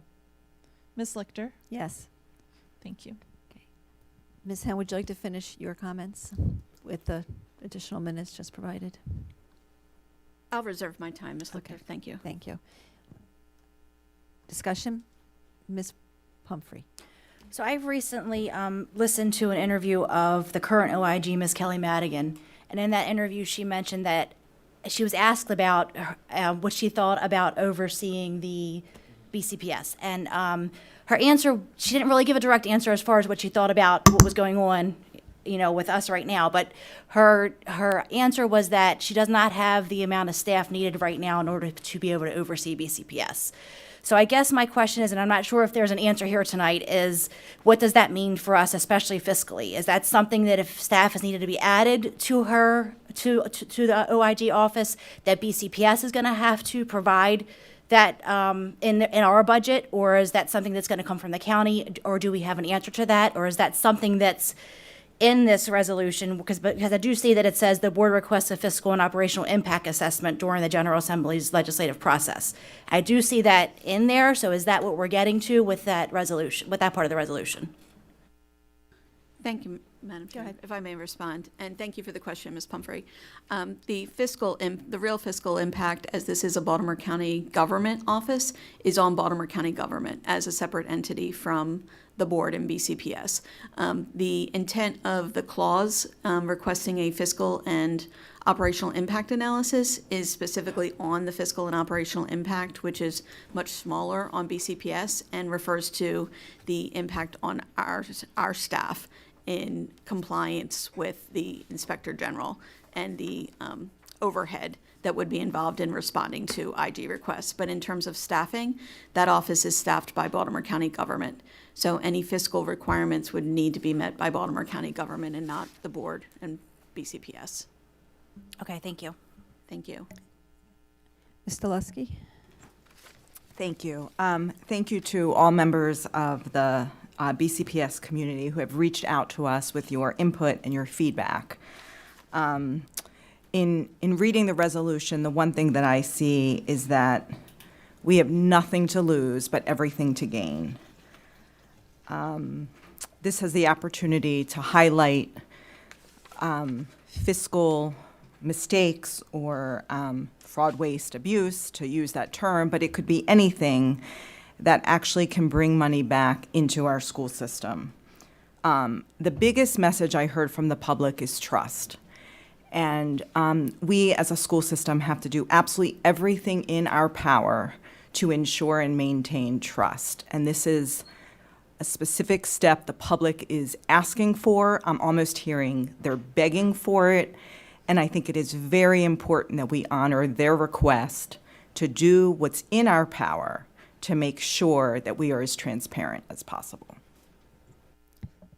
Thank you. Further discussion? Go ahead, Ms. Pumphrey. All right, I'll come back one more time. I just want to, I want to just relate to something that Ms. Zaleski said. I do feel that we are transparent. However, I'm not sure that we have the public trust yet in that. Whether or not that's reasonable or not is, you know, an issue amongst us all that we could agree or disagree. But I do think that we still have a distrust of the public, and I think this resolution sort of, if we, as Ms. Zaleski said, if we don't have anything to lose, if we're not hiding anything, then I'm not sure that this causes any issue. I think it's more beneficial than it is detrimental. Thank you. Other comments? I'd like to respond to also to the people who have sent us emails the past couple days. There was two things that were said repeatedly over and over again. One was that we really need independent oversight. I just want to reiterate that over 25 independent audits of our finances have been done over the past 5 years. That's not including our internal audit office. Those are all external audits that were presented to us a couple of board meetings ago. That's 25 external. So the idea that there's no independent oversight is not accurate. The other thing that the emails are stating is that the public has a right to know how the funds are being spent. So I just want to remind those people who've reached out with that comment that on our website is our whole fiscal FY26 budget book, both the proposed one and the adopted one, plus lots of questions and lots of other information pertaining to how that money is being spent. The percentages, the strings, everything is in there. So the idea that the public cannot find out how the money is spent, please go and look at Budget 101 so that you can see how it's been distributed. Somebody else? Ms. Henn, did you have your hand up? I'll defer to my colleagues first. Mr. Young?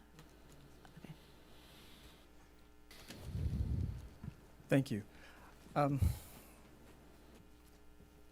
I guess where I struggle is we're putting out a resolution to support a resolution for a bill that is not yet fully filed and available for us to see. We've put in this resolution what we've called guardrails, but this resolution has no legal standing. It's just our, wish list. Hey, we want to make sure this is protected. currently, I mean, the county council can, request audits. That is in Comar. At our September meeting with the internal audit committee, Ms. Barr, went over the qualifications of members of her committee, certified fraud examiners, certified risks-based internal auditors. She referenced the numerous organizations that they interact with, and even, mentioned that they have taken, I'll say, tasks from them to investigate, fraud, waste, and abuse. So we already have a mechanism in place. Ms. Domanowski? Yes, I would like to respectfully add that while we do post all of our budget adopted books, we have the Budget 101 online, there are several instances where, budget line items aren't specifically laid out for us to understand, which is why we ask multiple questions. I think that in the advent of transparency, in the advent that BCPS takes up 51% of the total Baltimore County budget, that we are responsible for educating 110,000 students, that yes, we have an outside auditor. Yes, Ms. Barr and her team doing a fabulous job, but there are times I've asked questions about how much money a certain mistake cost us, and there wasn't an answer for that. I think that what the IG can find in cost saving will make up for whatever staffing she will need to help oversee Baltimore County Public Schools budget. I agree with Ms. Henn that and Ms. Stileski that this will not hurt our reputation. This will not hurt our students. This will not hurt our educators. This will only help and strengthen us as a school system. Thank you. Ms. Frempong?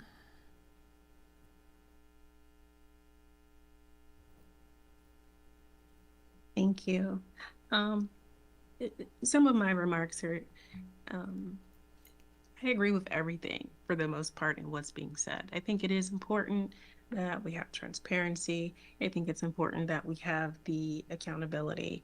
But I think what's missing sometimes when we start talking about this resolution is understanding how much auditing is already being done of the system.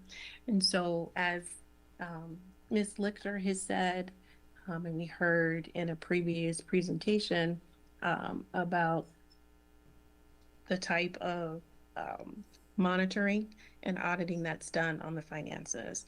And I've also actually even previously spoken about this as well. And so again, when you look at that, there's over 26 audits that have happened.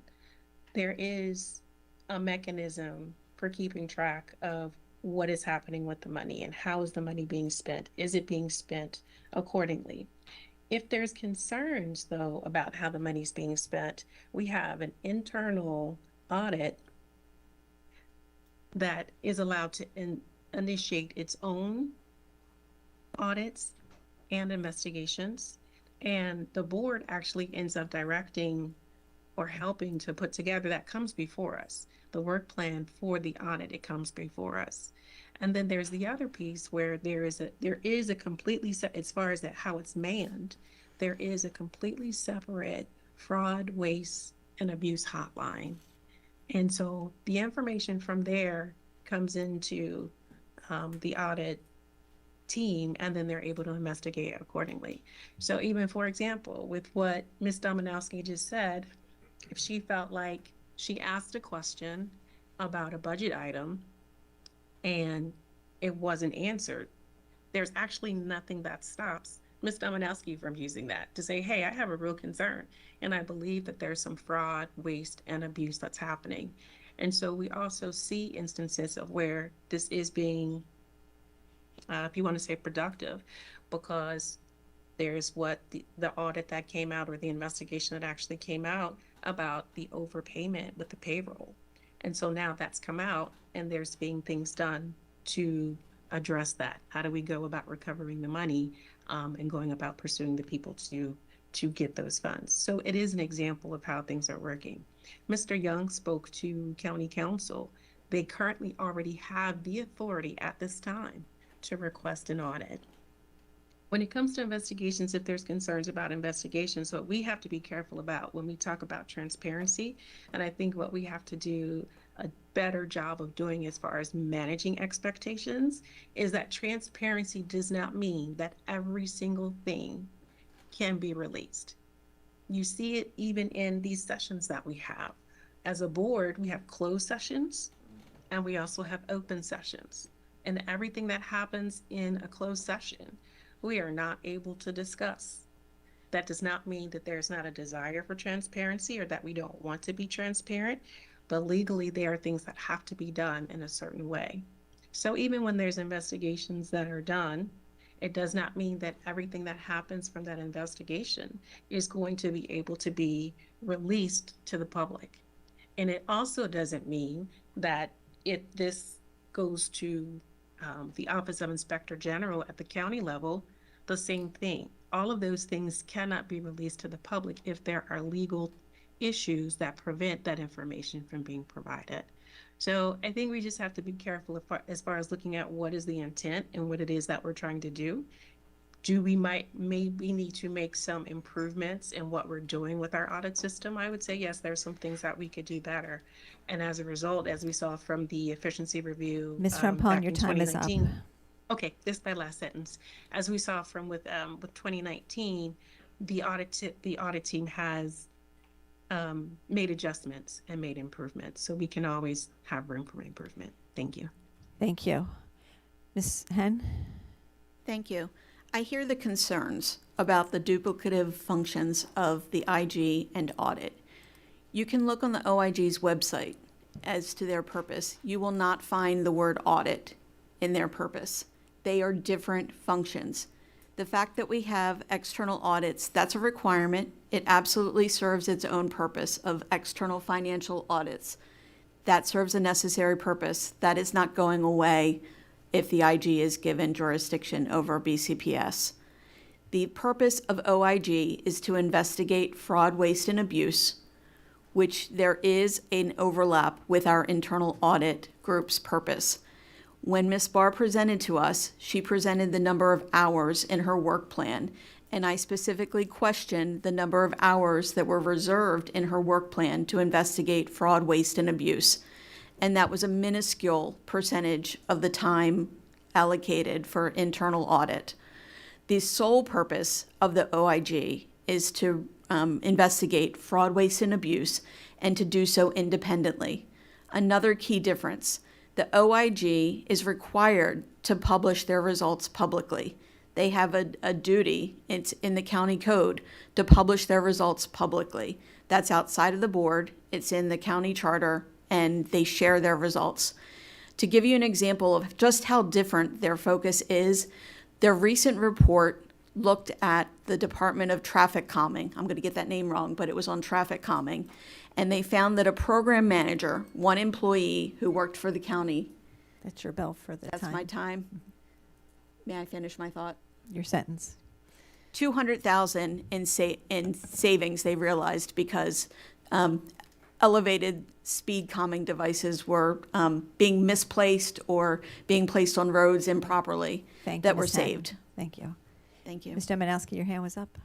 I just wanted to add with respect to the county council having the authority to conduct an audit. I don't believe a forensic audit has ever been conducted on Baltimore County Public Schools. And the last time special education was audited was 10 years ago. I'm not sure, somewhere around there. It wasn't, but I'm talking about specific audit to make sure all of our special education students are receiving all of the services that they are required to receive under an IEP. That's something that I've not seen the results of, at least since I've been a board member, and I've asked for the one that was done however many years ago. I have not been given that access to that. So again, this is something that showing our support will help move it forward. How it lays out down the line, we can have our input into that. But this shows that we support being transparent. We support being stewards of our taxpayers' dollars, and that we want to make sure that we're doing everything we can for our students and our educators. Thank you. Thank you. Ms. Deleski? Thank you. Just a follow-up to Ms. Dominowski's comments. After one of the special ed presentations, I actually recommended a special ed audit, and that hasn't occurred. So just a little bit of a comment there. In terms of this resolution, if we have nothing to hide, then all we're doing is supporting something that can be an extra layer of action that can result in making sure that every fiscal dollar is spent where it should be. It is widely supported by the public, whether it's the stakeholders that have contacted us. We've received many pieces of communication. Obviously, TABCO has universally supported it and endorsed it, as well as the League of Women Voters. So we represent the people. That is our job. And if this is what the public wants, and all it is an additional layer of protection and insurance, it is such a powerful, powerful thing to support, to make sure that we are doing everything in our power to maintain and restore trust. Thank you. Ms. Pumphrey? Yes, just a couple other thoughts that came up while I was hearing everybody else's comments. Even if there is some duplication here with oversight, from my question that I asked initially, I'm hearing that additional oversight isn't going to cost us anything as a school system. And if we have nothing to hide, if the financial responsibility of this, it falls on Baltimore County, and if it gives the public more reason to trust us and feel that we're being transparent. I'm not sure if there's a concern about the impact on our staff as far as workload or anything else. If there is a concern about that, I'd like to hear that as well. But otherwise, that was my additional comment. Thank you. Thank you. I think everybody's had a chance to speak. Did you? Okay. Ms. Harvey? Thank you, Madam Chair. First, I want to say that I believe it's a false equivalent to say disagreement with this resolution means that there's something to hide. As Mr. Young said, we are being asked to approve a resolution, to support a resolution for undrafted legislation that supplants our independence and abdicates our authority and our responsibility to do just the things all the be it resolved says. We govern. We govern BCPS. And if we believe we need to build public trust, if we believe we need more transparency in this area or that area, if we believe there's fraud, waste, and abuse, that our staff are rampantly committing fraud, waste, and abuse, if we believe those things, it's our responsibility to fix it. We sit here as the governing body, and the proposal is to allow another outside entity to provide some governance. I don't understand it. I don't agree with it. We also have a whole legislative committee whose sole purpose it is to review legislation that could impact this board. Why we are skipping over that process, I do not know. Session starts in January.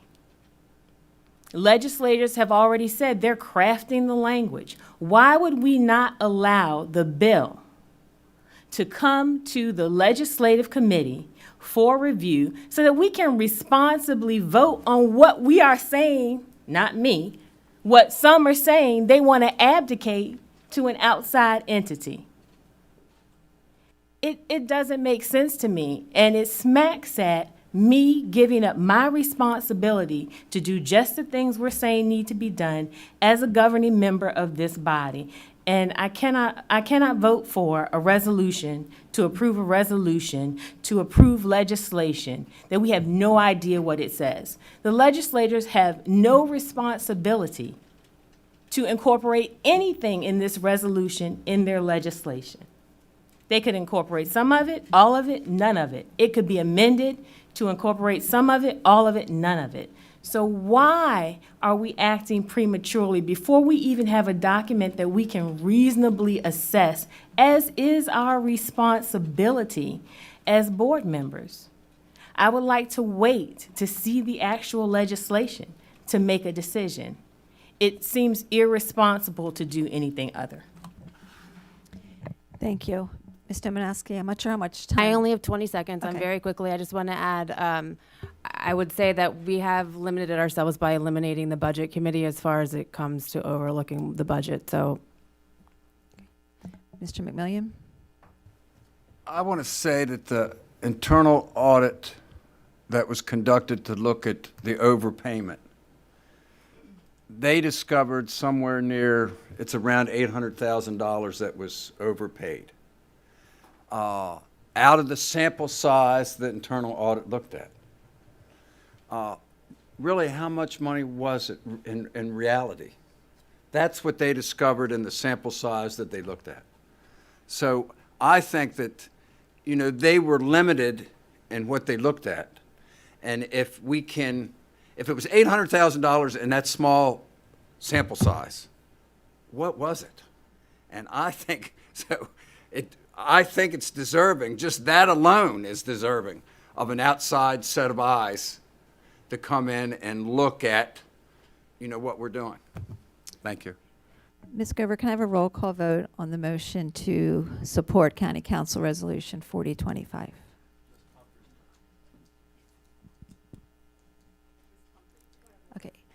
Okay. How much time does Ms. Pumphrey have? 119. Okay, go ahead. I won't take 119. I just have one quick question. One quick comment. Correct. The legislative body does not have to take into consideration any parts of this resolution, whether or not we pass it. However, they also, they don't have to, we're putting it forward in front of them for them to see in advance to know what we're looking for and maybe give them some guidelines as well. They can accept it, they cannot accept it before or after it goes through, before or after it's drafted. It is being proposed regardless of whether or not we approve this resolution. It's going to be proposed and brought up either way. Thank you. Ms. Dulesky? Thank you. I just want to reply to Ms. Harvey. So thank you for your comments. And I respectfully hear what you're saying about that we have nothing to hide and the meaning of that. However, the perception of the public by many people is, well, if there's nothing to hide, why wouldn't they support this? And in addition, the perception of many in the public is that there are things hidden and that there are things that have been dishonest or dishonorable. So whether we like that perception or not, that perception exists. So I just wanted to reply to your comment. Yes. I know I'm out of time, but may I offer a point of clarification on Not my if you're out of resolution? time. On my resolution, because I think there's a fundamental misunderstanding. I want to respond to Vice Chair Harvey's comment and confirm that this does not. There's no time. It does not endorse a specific bill. That's all I wanted to say. Thank you.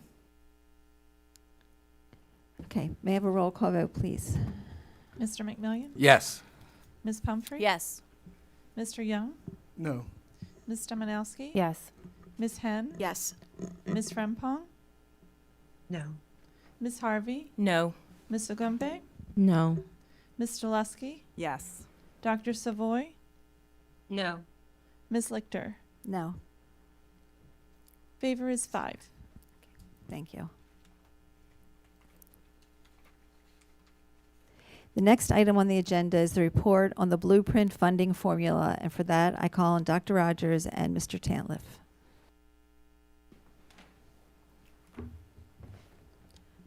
Thank you. Good evening, Chair Lichter, Vice Chair Harvey, and members of the board.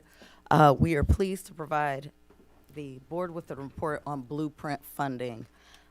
Just about 2 weeks ago, the Maryland Association of Boards of Education held the annual fall conference. One of the topics, as all of the school systems move forward with the beginning of the operating budget season, was on blueprint funding. We want to make sure that all board members and our public has access to updated information regarding the blueprint funding. As you know, for the last 2 years, we have provided annual updates on the pillars and want to call to your attention some recent changes and impact of blueprint funding that will have an impact on fiscal year 2027. I will get us started, and Mr. Tantliff will take us through the rest, and we'll open it up for questions at that point. Next slide, please. The Blueprint for Maryland's Future, as you know, requires all school systems in Maryland to work specifically on 5 pillars.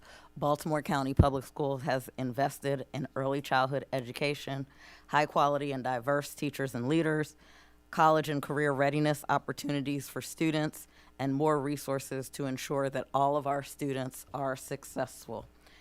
We do all of this work and make sure that we are adhering to the requirements of the AIB for governance and accountability throughout the state. The main phenomenon that we discussed at this conference, in this session in particular, was about the changing trends that we see across the state of Maryland, where enrollment has declined since COVID, while the student needs has increased. If you look at this slide, this is the data for the state of Maryland. Enrollment across the state since COVID has decreased by almost 2.5%, while at the same time compensatory education eligibility for economically disadvantaged, what we used to know as farms, students living in poverty, has increased by more than 18%. Special education eligibility has increased by almost 7% across the state, and the needs of multilingual learners, their eligibility, 27.5%.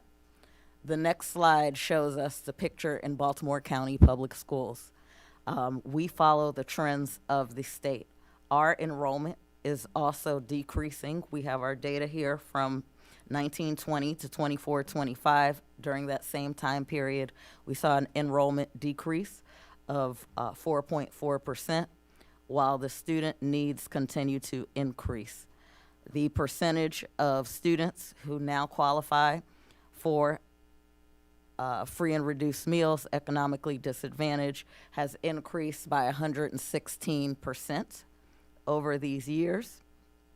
Special education eligibility took a dip during COVID and has come up since then.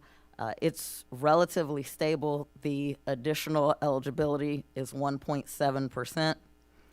And our multilingual learner, as we have spoken about before, they are our fastest growing population. The eligibility has increased by over 49% over the last few years. And so the conversation that we are having at the state level, together with the state superintendent of schools and all superintendents of the districts, are with the blueprint requiring specific formulas for the funding that we receive from the state, and the needs of students changing, and the base formula for blueprint is on enrollment, and enrollment is going down. How do we continue to address our student needs? And so Whit is going to take us, Mr. Tantliff is going to take us through the specifics regarding blueprint. Thank you. Here we can see in the state budget, there's several mandated funding requirements. The per pupil amounts have increased year over year, and especially since Blueprint has come down, I think the formula has exceeded the initial projections. We've had inflation that well exceeds the inflation that was built into the formula. So overall, I think all the LEAs in the state itself are lagging behind where the formula would have said we are. And TSI, there's just a comment there. It's one of the grants that we've had for several years that helps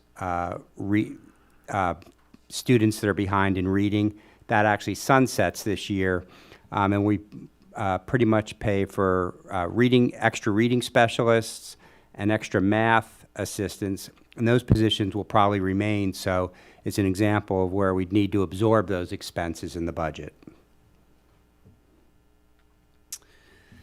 You can see the legislation. It just mentions that if there is a decrease in revenue, this was sort of a limiter that was put in there. If revenue does drop 3.75%, then the formula can freeze. The latest forecasts I've seen from the state are a fairly low increase, maybe a small decrease. I haven't seen anything that might be of this magnitude, a 4% decrease, but things could get rough out there, so that's something that could happen in the near term. Whoops.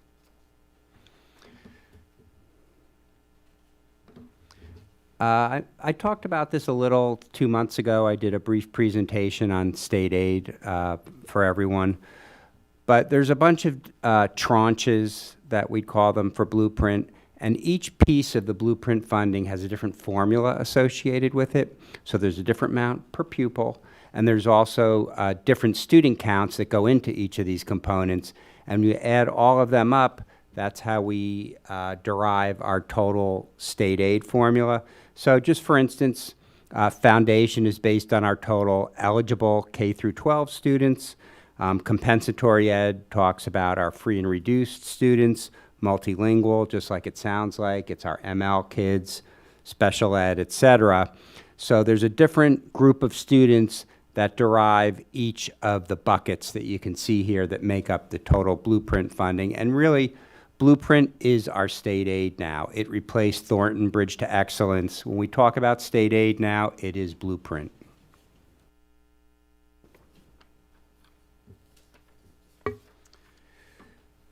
We've talked a lot about inflation over the last year, and here you can see some bar graphs that probably won't surprise anyone here. Special ed, both for us and the state, have gone up rapidly over the last 6 years since the pre-pandemic years. Non-pub has increased. Transportation, healthcare, utilities was a point of focus for us in this last budget in terms of having a significant increase. And there have been some mandates in the formula that have driven our expenses even faster than they normally would have. We hit $60,000 minimum salary last fiscal year. That was 2 years ahead of the mandate in Blueprint, but speeding those things up costs us money. We also increased the day by 15 minutes. That cost us about $35 million a year. And there's some things we don't talk about as much, but they're kind of lurking in the background. National Board Cert is going to get really expensive over the coming decade.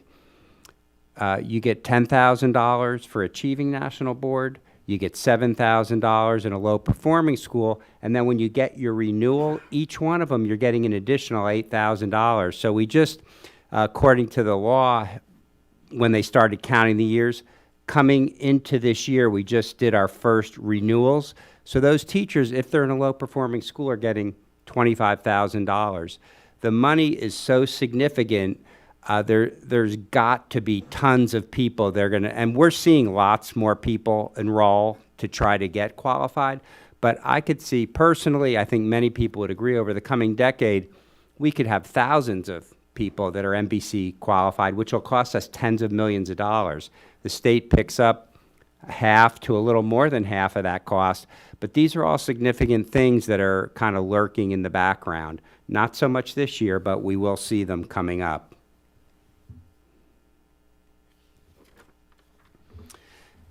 You may recall last year during the legislative session, the governor proposed, and then there was a lot of back and forth about impairing or slowing down the growth of the blueprint formula. It really was bouncing all around. We didn't know where it would land. What they did for the most part is they left FY26 intact. So the state aid was not really impaired this year, but they did leave some reductions for 2027. And you can see the biggest one on here, which is our foundation program. So it was supposed to be $97.32 per eligible student, and we have about 105,000 eligible K through 12 students. It dropped to $95.61, which may not at first glance seem that material. It's $171.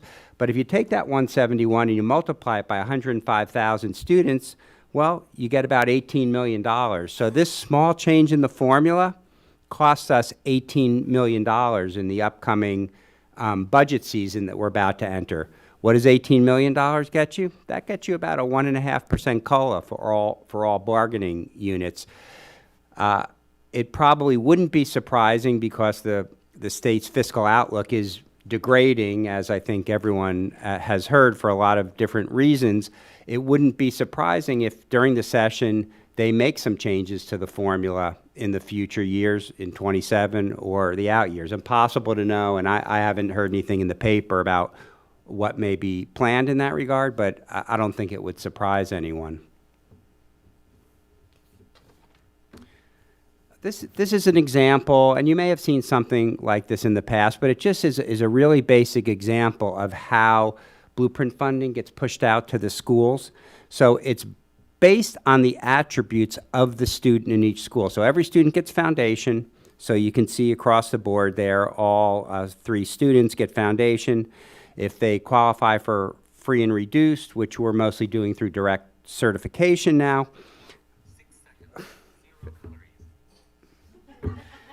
Siri's always on the prowl. But you can see here, student B and C qualify for Comp Ed. They're basically free and reduced lunch students.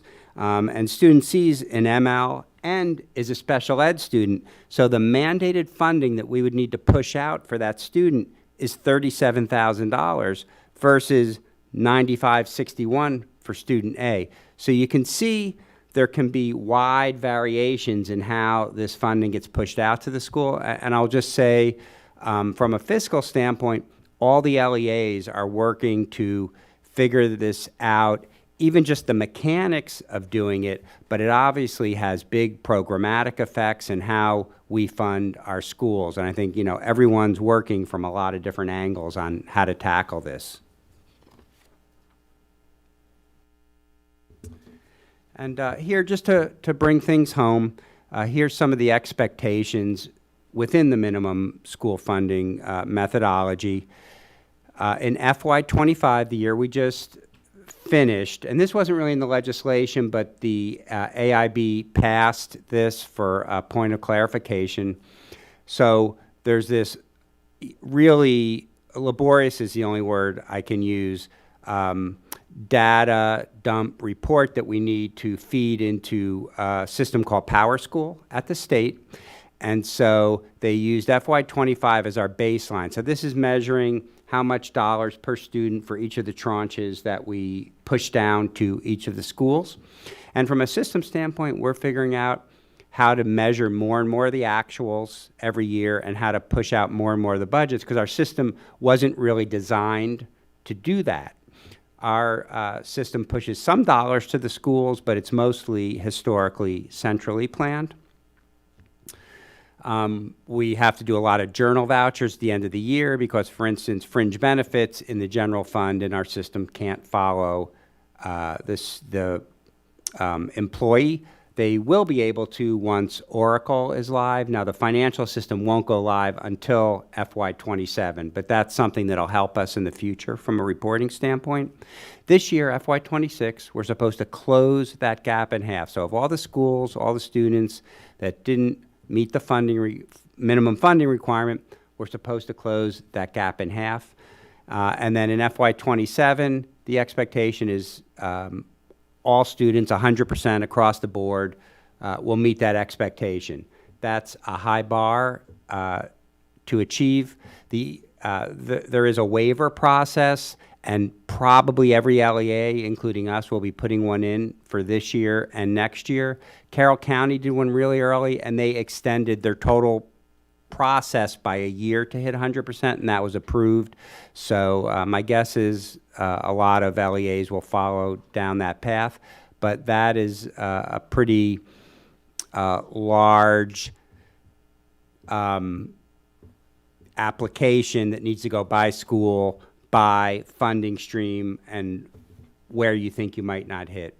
But anyway, that's something that'll be coming up in the next, in the next month here for FY26. So your waiver is for the current year.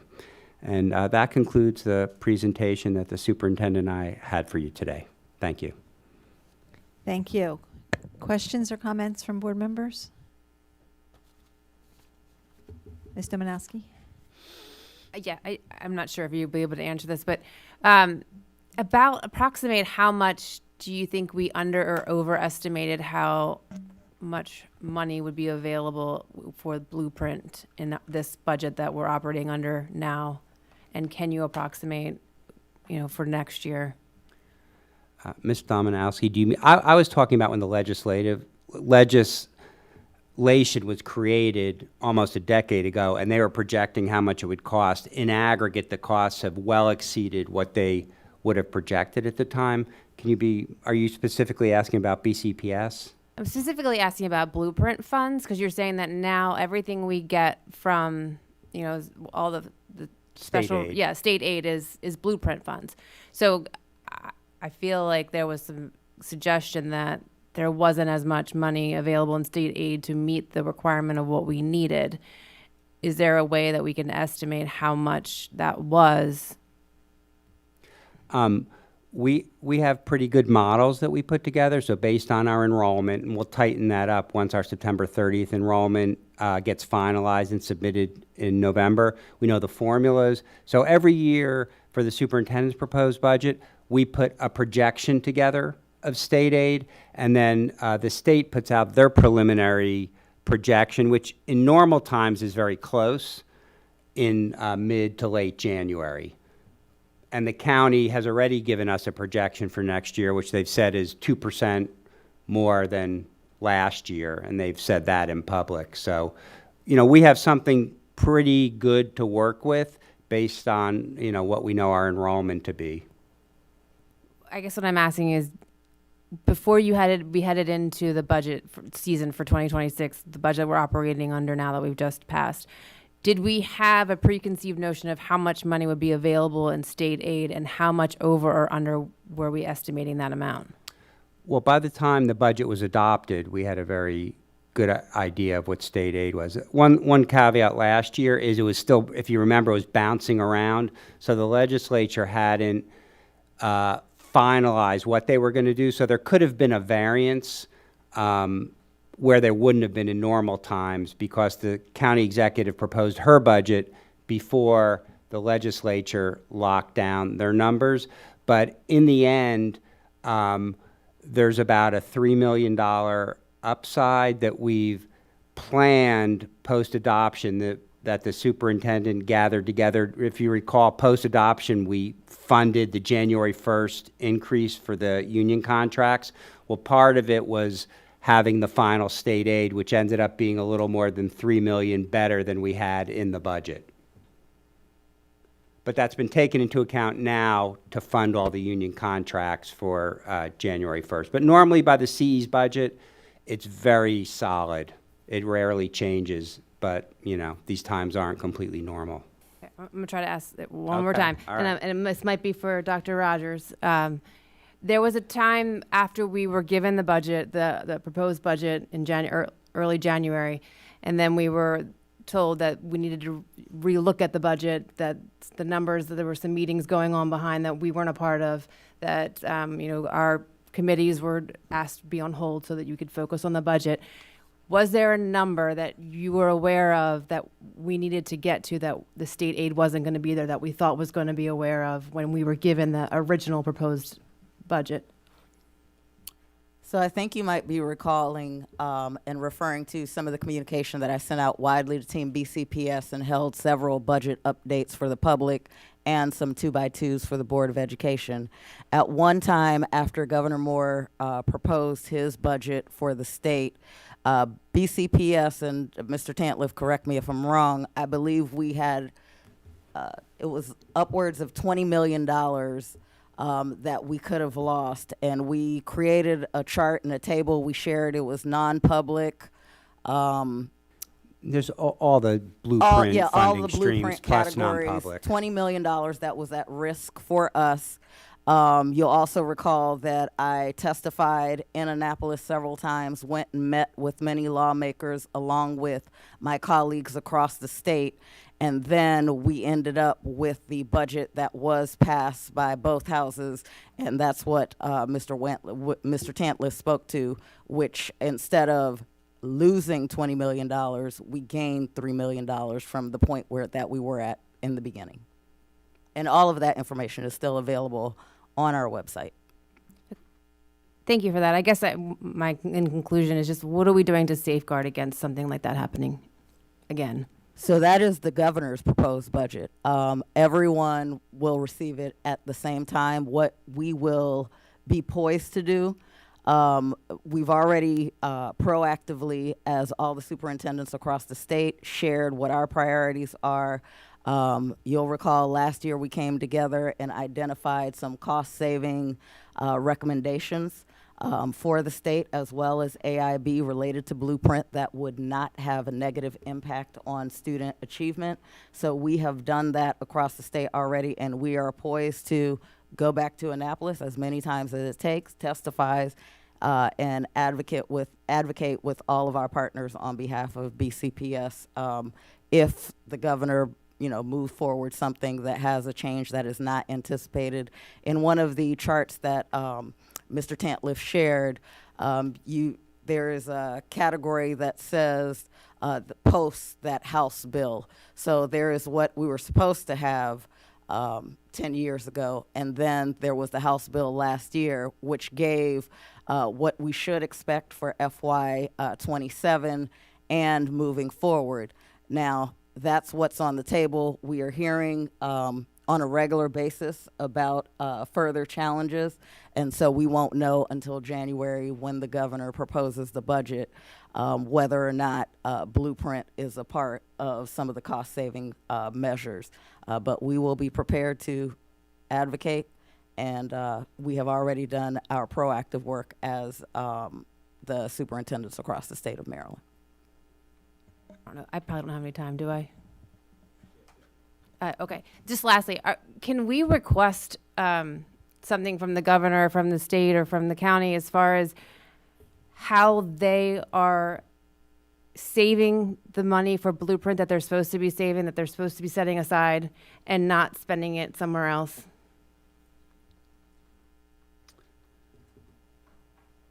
Ask me that question in a slightly, so by law, there's a certain percentage that they have to send to us. A lot of times when we're talking about, that an agency is giving us this money, it is by law the percentage that you have to give. That percentage, that amount is directly based on how many students you have. We are fortunate for the last several years, we have received a percentage above that. So this past year, it was 3.5% over that. This year coming, we're planning for 2% over what is required. So out of all of the money that we receive from a particular agency, it's going to be based on how many students that you have. The state typically does not give you extra. That is only in local funding. We have already asked, if your question is, have we asked to protect the funds, particularly at the state level, since the way that state funding works for education, it's in a trust and it can't be allocated to any other category, so it would not have an impact on the state deficit. Yes, we have asked for that, but we asked for that last year as well. There was some compromise, where we ended up with some compromise, but still, they make decisions with the bigger picture at hand, for what their needs are across the state. But have we asked them to honor the formulas as presented? Yes. And I can tell you from our county government partners, what we know is the impact from the federal government has an impact on them, on the state, and that has an impact on what the state can give local, and it's going to have an impact on what they can give to the agencies, that operate within them. But yes, we have asked for full funding. So then I guess this goes back to my original question. If all of the funding is based on a formula that is based on enrollment, why did we think we were going to not get the funding? Why did you think in that time that we might not be getting that 20 million? Because the governor proposed a budget that was not based on that. Okay. So yeah, that communication was didn't he have to by law? Is that what you He just proposed said? to change the law, but the Yes. legislature, he had negotiations back and forth to see where they'd land. They had to present a balanced budget in the end. The governor made a number of proposals, and one of his gap closures was to reduce state aid. But the legislature pushed back against it. That's why there was lots of back and forth. At some point, as the superintendent mentioned, we could have lost $20 million. It went back and forth, and in the end, they kind of let the formula stay intact for FY26. But laws can be changed at any time. The governor can't change it, but he can propose to change it. Okay, thank you. I just learned a lot. Thank you. Other questions or comments? Let me just check. Okay. All right. Thank you very much for that. Thank you. The next item on the agenda is information, which includes the meeting minutes of the September 15th, 2025 Southeast Area Education Advisory Council. The next item on the agenda are any board member comments or any agenda setting items. So if you have something, please raise your hand. Ms. Pumphrey? I have something that's more related to a committee agenda item that I'd like to propose for LGR to advocate for flexibility regarding the COMAR requirement that we meet both the days and the hours for the calendar.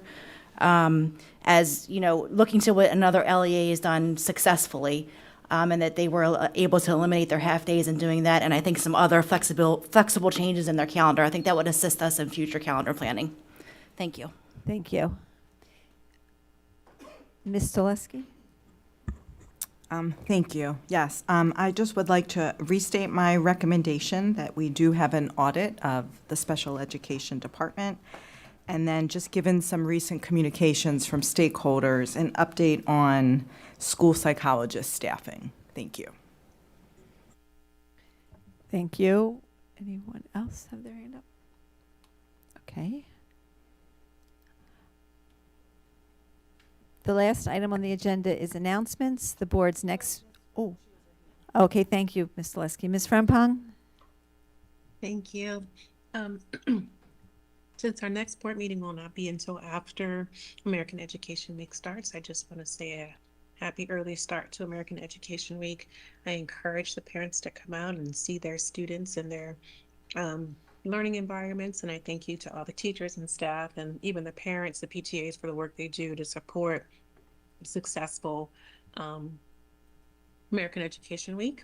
And the last piece is I also would hope and encourage that the schools are able to make opportunities for parents who may not be able to come maybe during a traditional time, that there's still opportunities for other parents to be able to come and see or partake in some part of American Education Week on behalf of their children. Thank you. Thank you for that.